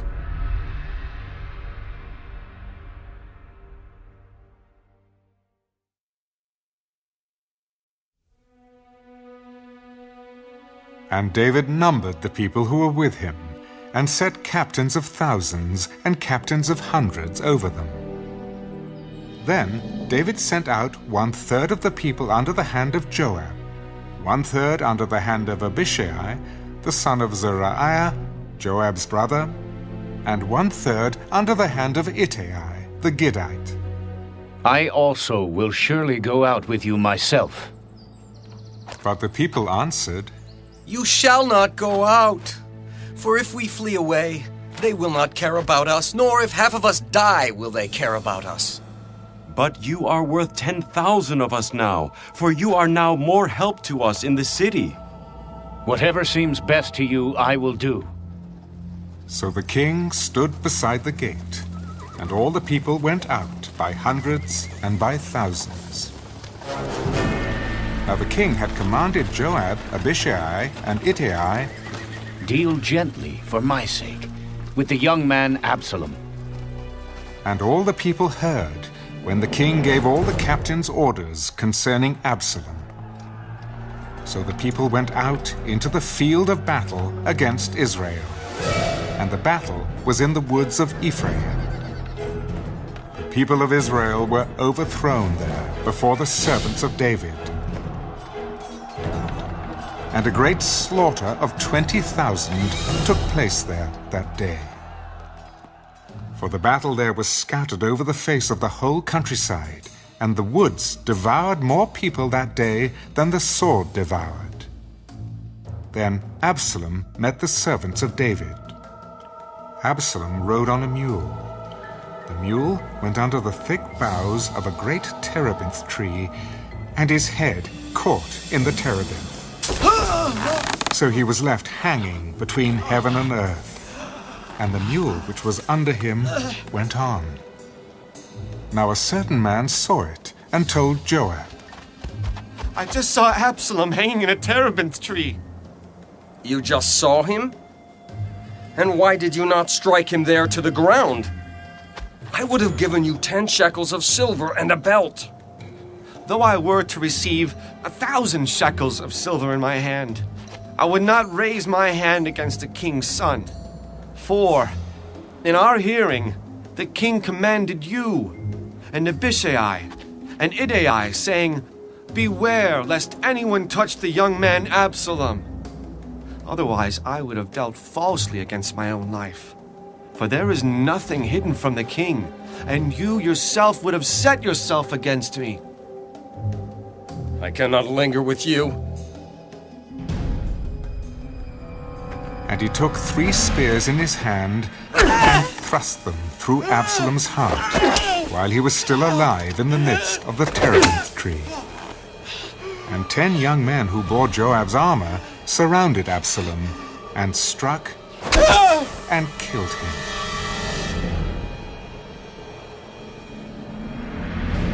So Joab blew the trumpet, and the people returned from pursuing Israel.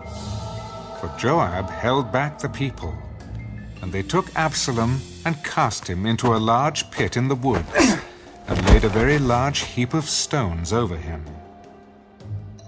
Then all Israel fled, every one to his tent. Now Absalom in his lifetime had taken and set up a pillar for himself, which is in the king's valley. For he said, I have no son to keep my name in remembrance. He called the pillar after his own name, and to this day it is called Absalom's monument.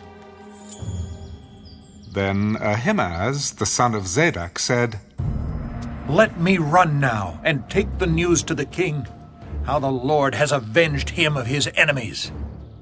And Joab said to him, You shall not take the news this day, for you shall take the news another day. But today you shall take no news, because the king's son is dead. Then Joab said to the Cushite, Go, tell the king what you have seen. So the Cushite bowed himself to Joab and ran. And Ahimaaz, the son of Zadok, said again to Joab, But whatever happens, please let me also run after the Cushite. Why will you run, my son, since you have no news ready? But whatever happens, let me run. Run. Then Ahimaaz ran by way of the plain and outran the Cushite. Now David was sitting between the two gates.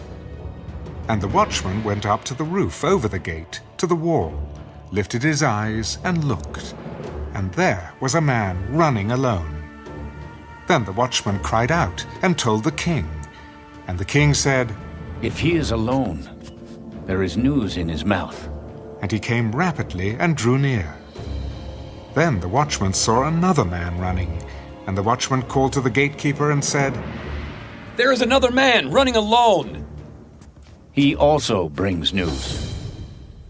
"I think the running of the first is like the running of Ahimaaz, the son of Zadok." He is a good man and comes with good news. So Ahimaaz called out and said to the king, "All is well." Then he bowed down with his face to the earth before the king. "Blessed be the Lord your God, who has delivered up the men who raised their hand against my lord the king." Is the young man Absalom safe?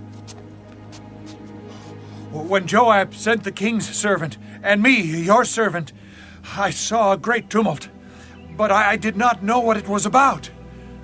Turn aside and stand here. So he turned aside and stood still. Just then the Cushite came.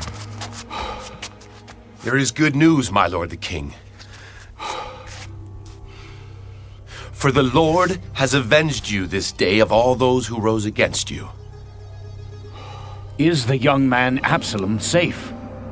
"May the enemies of my lord the king and all who rise against you to do harm be like that young man." Then the king was deeply moved, and went up to the chamber over the gate, and wept. And as he went, he said thus, "Oh, my son Absalom, my son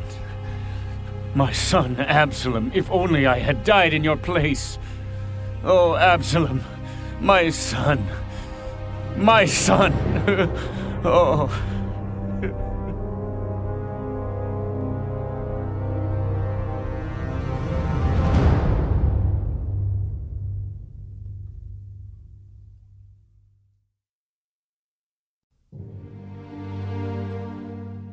And Joab was told, "Behold, the king is weeping and mourning for Absalom." So the victory that day was turned into mourning for all the people. For the people heard it said that day, "The king is grieved for his son." and the people stole back into the city that day, as people who are ashamed steal away when they flee in battle. But the king covered his face, and the king cried out with a loud voice, "Oh, my son Absalom! Oh, Absalom, my son! My son!" Then Joab came into the house to the king. "Today you have disgraced all your servants, who today have saved your life, the lives of your sons and daughters, the lives of your wives, and the lives of your concubines, in that you love your enemies and hate your friends. For you have declared today that you regard neither princes nor servants. For today I perceive that if Absalom had lived, and all of us had died today, then it would have pleased you well. Now, therefore, arise. Go out and speak comfort to your servants. For I swear by the Lord, if you do not go out, not one will stay with you this night. And that will be worse for you than all the evil that has befallen you from your youth until now." Then the king arose and sat in the gate.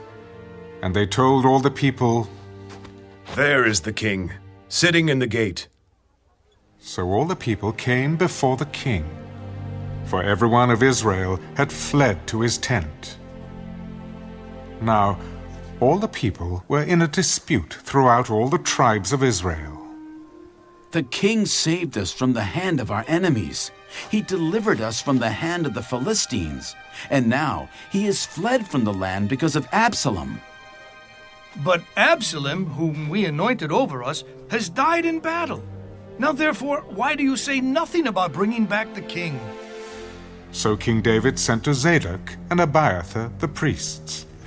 Speak to the elders of Judah, saying, Why are you the last to bring the king back to his house, since the words of all Israel have come to the king, to his very house? You are my brethren. You are my bone and my flesh. Why, then, are you the last to bring back the king? And say to Amasa, Are you not my bone and my flesh? God, do so to me, and more also, if you are not commander of the army before me continually in place of Joab. So he swayed the hearts of all the men of Judah, just as the heart of one man, so that they sent this word to the king. Return, you and all your servants. Then the king returned and came to the Jordan. And Judah came to Gilgal to go to meet the king, to escort the king across the Jordan. And Shimei, the son of Gera, a Benjamite, who was from Behurim, hurried and came down with the men of Judah to meet King David. There were 1,000 men of Benjamin with him, and Ziba, the servant of the house of Saul, and his 15 sons and his 20 servants with him. And they went over the Jordan before the king. Then a ferry boat went across to carry over the king's household, and to do what he thought good. Now Shimei, the son of Gera, fell down before the king when he had crossed the Jordan. Do not let my lord impute iniquity to me, or remember what wrong your servant did on the day that my lord the king left Jerusalem, that the king should take it to heart. For I, your servant, know that I have sinned. Therefore, here I am, the first to come today of all the house of Joseph to go down to meet my lord the king. But Abishai, the son of Zeruiah, answered, Shall not Shimei be put to death for this, because he cursed the Lord's anointed? And David said, What have I to do with you, you sons of Zeruiah, that you should be adversaries to me today? Shall any man be put to death today in Israel? For do I not know that today I am king over Israel? Therefore the king said to Shimei, You shall not die. And the king swore to him. Now Mephibosheth, the son of Saul, came down to meet the king. And he had not cared for his feet, nor trimmed his mustache, nor washed his clothes from the day the king departed until the day he returned in peace. So it was, when he had come to Jerusalem to meet the king, that the king said to him, Why did you not go with me, Mephibosheth? My lord, O king, my servant deceived me. For your servant said, I will saddle a donkey for myself, that I may ride on it and go to the king, because your servant is lame. And he has slandered your servant to my lord the king. But my lord the king is like the angel of God. Therefore do what is good in your eyes. For all my father's house were but dead men before my lord the king. Yet you set your servant among those who eat at your own table. Therefore, what right have I still to cry out any more to the king? Why do you speak any more of your matters? I have said you and Ziba divide the land. Rather, let him take it all, inasmuch as my lord the king has come back in peace to his own house. And Barzillai, the Gileadite, came down from Rogelim, and went across the Jordan with the king to escort him across the Jordan. Now Barzillai was a very aged man, 80 years old. and he had provided the king with supplies while he stayed at Mahanaim, for he was a very rich man. And the king said to Barzillai, "Come across with me, and I will provide for you while you are with me in Jerusalem." How long have I to live, that I should go up with the king to Jerusalem? I am today 80 years old. Can I discern between the good and bad? Can your servant taste what I eat or what I drink? Can I hear any longer the voice of singing men and singing women? Why then should your servant be a further burden to my lord the king? Your servant will go a little way across the Jordan with the king, and why should the king repay me with such a reward? Please let your servant turn back again, that I may die in my own city near the grave of my father and mother. But here is your servant Kimham. Let him cross over with my lord the king, and do for him what seems good to you." Kimham shall cross over with me, and I will do for him what seems good to you. Now whatever you request of me, I will do for you. Then all the people went over the Jordan. And when the king had crossed over, the king kissed Barzillai and blessed him, and he returned to his own place. Now the king went on to Gilgal, and Kimham went on with him. And all the people of Judah escorted the king, and also half the people of Israel. Just then all the men of Israel came to the king. Why have our brethren, the men of Judah, stolen you away and brought the king, his household, and all David's men with him across the Jordan? So all the men of Judah answered the men of Israel, "Because the king is a close relative of ours. Why then are you angry over this matter? Have we ever eaten at the king's expense, or has he given us any gift?" And the men of Israel answered the men of Judah, "We have 10 shares in the king. Therefore, we also have more right to David than you. Why then do you despise us? Were we not the first to advise bringing back our king?" Yet the words of the men of Judah were fiercer than the words of the men of Israel.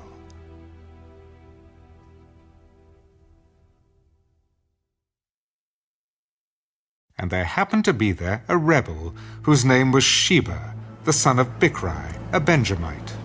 And he blew a trumpet and said, "We have no share in David, nor do we have inheritance in the son of Jesse. Every man to his tents, O Israel!"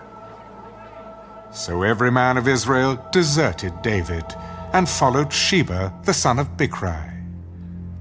But the men of Judah, from the Jordan as far as Jerusalem, remained loyal to their king. Now David came to his house at Jerusalem, and the king took the 10 women, his concubines, whom he had left to keep the house, and put them in seclusion, and supported them, but did not go into them. So they were shut up to the day of their death, living in widowhood. And the king said to Amasa, "Assemble the men of Judah for me within 3 days, and be present here yourself."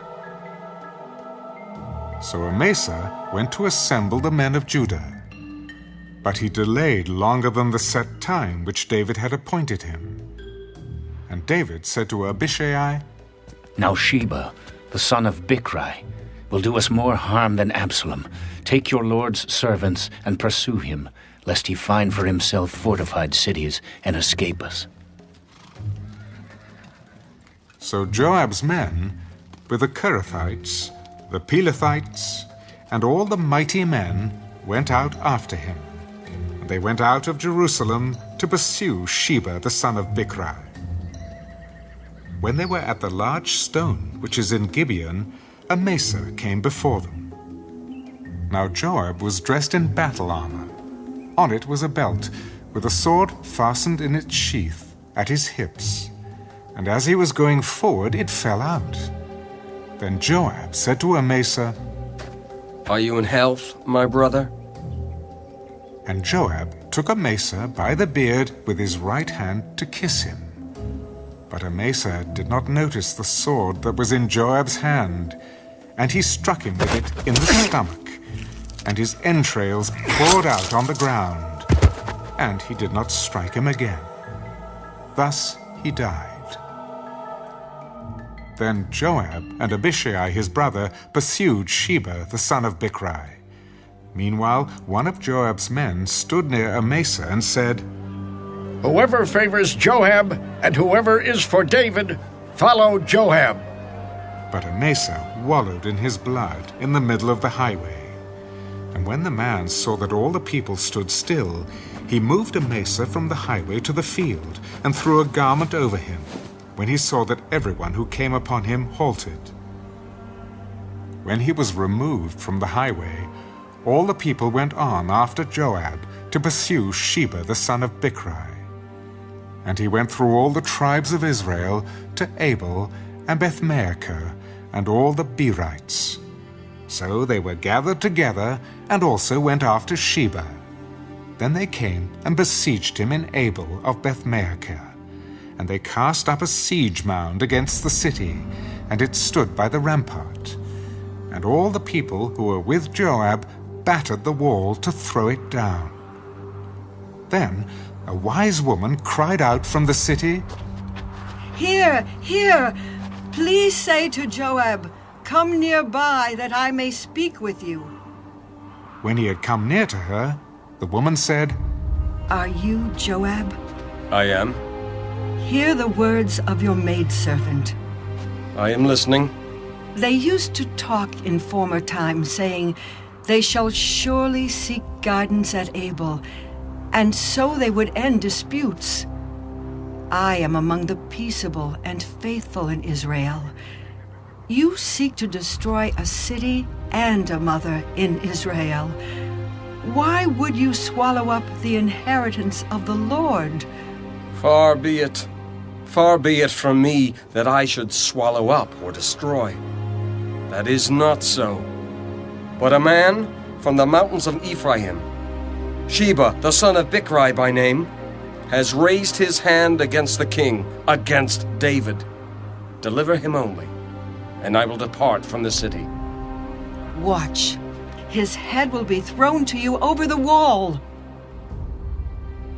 Then the woman, in her wisdom, went to all the people. And they cut off the head of Sheba, the son of Bichri, and threw it out to Joab. Then he blew a trumpet, and they withdrew from the city, every man to his tent. So Joab returned to the king at Jerusalem. And Joab was over all the army of Israel.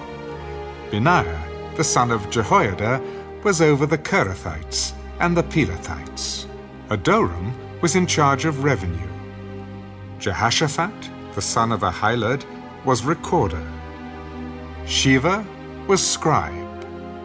Zadok and Abiathar were the priests.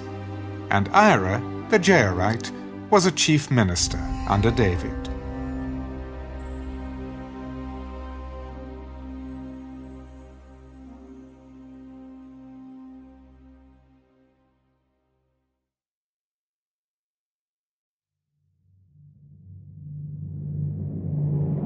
Now there was a famine in the days of David for 3 years, year after year. And David inquired of the Lord, and the Lord answered, "It is because of Saul and his bloodthirsty house, because he killed the Gibeonites." So the king called the Gibeonites and spoke to them. Now the Gibeonites were not of the children of Israel, but of the remnant of the Amorites. The children of Israel had sworn protection to them, but Saul had sought to kill them in his zeal for the children of Israel and Judah. Therefore David said to the Gibeonites, "What shall I do for you? And with what shall I make atonement, that you may bless the inheritance of the Lord?" We will have no silver or gold from Saul or from his house. Nor shall you kill any man in Israel for us. Whatever you say, I will do for you. As for the man who consumed us and plotted against us, that we should be destroyed from remaining in any of the territories of Israel, let 7 men of his descendants be delivered to us, and we will hang them before the Lord in Gibeah of Saul, whom the Lord chose. I will give them. But the king spared Mephibosheth, the son of Jonathan, the son of Saul, because of the Lord's oath that was between them, between David and Jonathan, the son of Saul. So the king took Armoni and Mephibosheth, the 2 sons of Rizpah, the daughter of Ajah, whom she bore to Saul, and the 5 sons of Michal, the daughter of Saul, whom she brought up for Adriel, the son of Barzillai, the Meholethite. And he delivered them into the hands of the Gibeonites, and they hanged them on the hill before the Lord. So they fell, all 7 together, and were put to death in the days of harvest, in the first days, in the beginning of barley harvest. Now Rizpah, the daughter of Ajah, took sackcloth, and spread it for herself on the rock, from the beginning of harvest until the late rains poured on them from heaven. And she did not allow the birds of the air to rest on them by day, nor the beasts of the field by night. And David was told what Rizpah, the daughter of Ajah, the concubine of Saul, had done. Then David went and took the bones of Saul and the bones of Jonathan his son from the men of Jabesh-Gilead, who had stolen them from the street of Bethshan, where the Philistines had hung them up, after the Philistines had struck down Saul in Gilboa. So he brought up the bones of Saul and the bones of Jonathan his son from there, and they gathered the bones of those who had been hanged. They buried the bones of Saul and Jonathan his son in the country of Benjamin in Zelah, in the tomb of Kish his father. So they performed all that the king commanded. And after that God heeded the prayer for the land. When the Philistines were at war again with Israel, David and his servants with him went down and fought against the Philistines. And David grew faint. Then Ishbi-Benob, who was one of the sons of the giant, the weight of whose bronze spear was 300 shekels, who was bearing a new sword, thought he could kill David. But Abishai, the son of Zeruiah, came to his aid, and struck the Philistine and killed him. Then the men of David swore to him, "You shall go out no more with us to battle, lest you quench the lamp of Israel." Now it happened afterward that there was again a battle with the Philistines at Gob. Then Sibbecai the Hushathite killed Saph, who was one of the sons of the giant. Again there was war at Gob with the Philistines, where Elhanan, the son of Jairi-Oregim, the Bethlehemite, killed the brother of Goliath, the Gittite, the shaft of whose spear was like a weaver's beam. Yet again there was war at Gath, where there was a man of great stature who had 6 fingers on each hand and 6 toes on each foot, 24 in number. And he also was born to the giant. So when he defied Israel, Jonathan, the son of Shimeah, David's brother, killed him. These 4 were born to the giant in Gath, and fell by the hand of David and by the hand of his servants.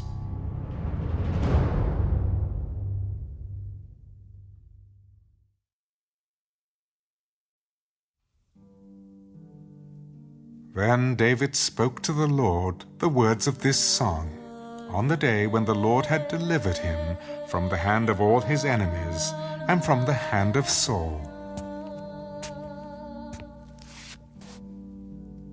The Lord is my rock and my fortress and my deliverer, the God of my strength, in whom I will trust, my shield and the horn of my salvation, my stronghold and my refuge, my Savior. You save me from violence. I will call upon the Lord, who is worthy to be praised. so shall I be saved from my enemies when the waves of death surrounded me. The floods of ungodliness made me afraid. The sorrows of Sheol surrounded me. The snares of death confronted me. In my distress, I called upon the Lord and cried out to my God. He heard my voice from his temple, and my cry entered his ears. Then the earth shook and trembled. The foundations of heaven quaked and were shaken because he was angry. Smoke went up from his nostrils and devouring fire from his mouth. Coals were kindled by it. He bowed the heavens also and came down with darkness under his feet. He rode upon a cherub and flew. And he was seen upon the wings of the wind. He made darkness canopies around him, dark waters and thick clouds of the skies. From the brightness before him, coals of fire were kindled. The Lord thundered from heaven, and the Most High uttered his voice. He sent out arrows and scattered them, lightning bolts, and he vanquished them. Then the channels of the sea were seen, the foundations of the world were uncovered. At the rebuke of the Lord, at the blast of the breath of his nostrils, he sent from above. He took me. He drew me out of many waters. He delivered me from my strong enemy, from those who hated me, for they were too strong for me. They confronted me in the day of my calamity, but the Lord was my support. He also brought me out into a broad place. He delivered me because he delighted in me. The Lord rewarded me according to my righteousness. According to the cleanness of my hands, he has recompensed me. For I have kept the ways of the Lord, and have not wickedly departed from my God. For all his judgments were before me. And as for his statutes, I did not depart from them. I was also blameless before him, and I kept myself from my iniquity. Therefore the Lord has recompensed me according to my righteousness, according to my cleanness in his eyes. With the merciful you will show yourself merciful. With a blameless man you will show yourself blameless. With the pure you will show yourself pure. And with the devious you will show yourself shrewd. You will save the humble people, but your eyes are on the haughty, that you may bring them down. For you are my lamp, O Lord. The Lord shall enlighten my darkness. For by you I can run against a troop. By my God I can leap over a wall. As for God, his way is perfect. The word of the Lord is proven. He is a shield to all who trust in him. For who is God except the Lord? And who is a rock except our God? God is my strength and power, and he makes my way perfect. He makes my feet like the feet of deer, and sets me on high places. He teaches my hands to make war, so that my arms can bend a bow of bronze. You have also given me the shield of your salvation. Your gentleness has made me great. You enlarged my path under me, so my feet did not slip. I have pursued my enemies and destroyed them. Neither did I turn back again till they were destroyed. And I have destroyed them and wounded them, so that they could not rise. They have fallen under my feet. For you have armed me with strength for the battle. You have subdued under me those who rose against me. You have also given me the necks of my enemies, so that I destroyed those who hated me. They looked, but there was none to save, even to the Lord, but he did not answer them. Then I beat them as fine as the dust of the earth. I trod them like dirt in the streets, and I spread them out. You have also delivered me from the strivings of my people. You have kept me as the head of the nations. A people I have not known shall serve me. The foreigners submit to me. As soon as they hear, they obey me. The foreigners fade away and come frightened from their hideouts. The Lord lives. Blessed be my rock. Let God be exalted, the rock of my salvation. It is God who avenges me and subdues the peoples under me. He delivers me from my enemies. You also lift me up above those who rise against me. You have delivered me from the violent man. Therefore, I will give thanks to you, O Lord, among the Gentiles, and sing praises to your name. He is the tower of salvation to his king, and shows mercy to his anointed, to David and his descendants forevermore.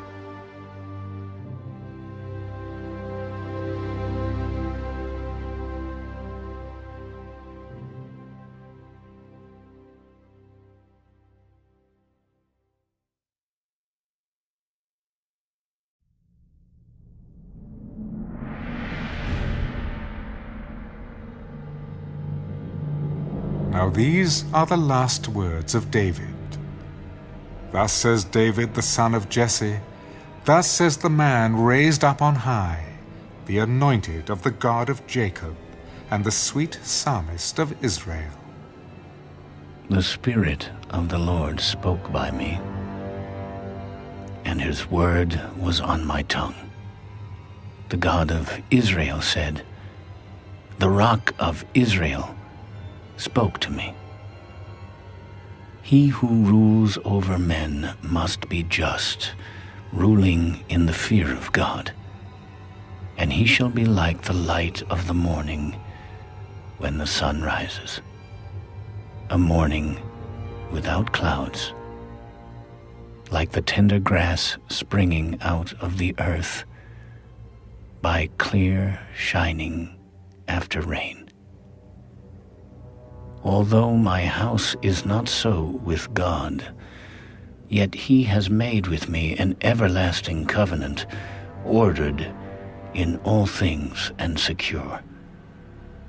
For this is all my salvation and all my desire. Will he not make it increase? But the sons of rebellion shall all be as thorns thrust away, because they cannot be taken with hands. But the man who touches them must be armed with iron and the shaft of a spear, and they shall be utterly burned with fire in their place. These are the names of the mighty men whom David had. Josheb-Bashebeth, the Tachmonite, chief among the captains. He was called Adonai the Eznite, because he had killed 800 men at one time. And after him was Eleazar, the son of Doda, the Ahohite, one of the 3 mighty men with David when they defied the Philistines, who were gathered there for battle. And the men of Israel had retreated. He arose and attacked the Philistines until his hand was weary, and his hand stuck to the sword. The Lord brought about a great victory that day, and the people returned after him only to plunder. And after him was Shammah, the son of Agi, the Hararite. The Philistines had gathered together into a troop where there was a piece of ground full of lentils. So the people fled from the Philistines. But he stationed himself in the middle of the field, defended it, and killed the Philistines. So the Lord brought about a great victory. Then 3 of the 30 chief men went down at harvest time and came to David at the cave of Adullam. And the troop of Philistines encamped in the valley of Rephaim. David was then in the stronghold, and the garrison of the Philistines was then in Bethlehem. And David said with longing, "Oh, that someone would give me a drink of the water from the well of Bethlehem, which is by the gate." So the 3 mighty men broke through the camp of the Philistines hands, drew water from the well of Bethlehem that was by the gate, and took it and brought it to David. Nevertheless, he would not drink it, but poured it out to the Lord. Far be it from me, O Lord, that I should do this. Is this not the blood of the men who went in jeopardy of their lives? Therefore he would not drink it. These things were done by the 3 mighty men. Now Abishai, the brother of Joab, the son of Zeruiah, was chief of another 3. He lifted his spear against 300 men, killed them, and won a name among these 3. Was he not the most honored of 3? Therefore he became their captain. However, he did not attain to the first 3. Benaiah was the son of Jehoiada, the son of a valiant man from Kabzeel, who had done many deeds. He had killed 2 lion-like heroes of Moab. He also had gone down and killed a lion in the midst of a pit on a snowy day. And he killed an Egyptian, a spectacular man. The Egyptian had a spear in his hand, so he went down to him with a staff, wrested the spear out of the Egyptian's hand, and killed him with his own spear. These things Benaiah, the son of Jehoiada, did, and won a name among 3 mighty men. He was more honored than the 30, but he did not attain to the first 3, and David appointed him over his guard. Asahel, the brother of Joab, was one of the 30. Elhanan, the son of Doda of Bethlehem, Shammah the Harodite, Elika the Harodite, Helez the Paltite, Ira the son of Ikesh the Tekoite, Abiezer the Anathothite, Merbani the Hushathite, Zalman the Ahohite, Maharai the Netaphathite, Heleb the son of Baanah the Netaphathite, Ittai the son of Ribai from Gibeah of the children of Benjamin, Benaiah a Pirathonite, Hiddai from the brooks of Gaash, Abi-Alman the Arbathite, Asmaveth the Bahumite, Eliahba the Shaalbanite of the sons of Jashan,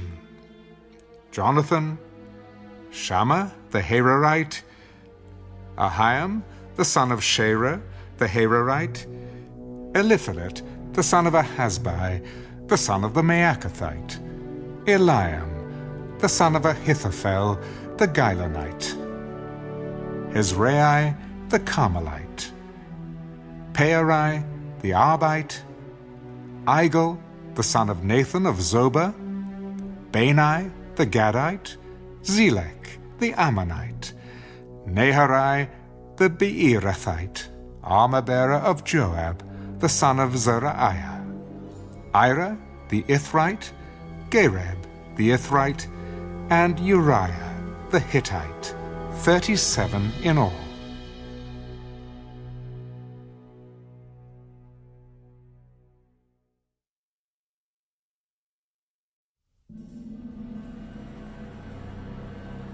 Again, the anger of the Lord was aroused against Israel, and he moved David against them to say, Go, number Israel and Judah.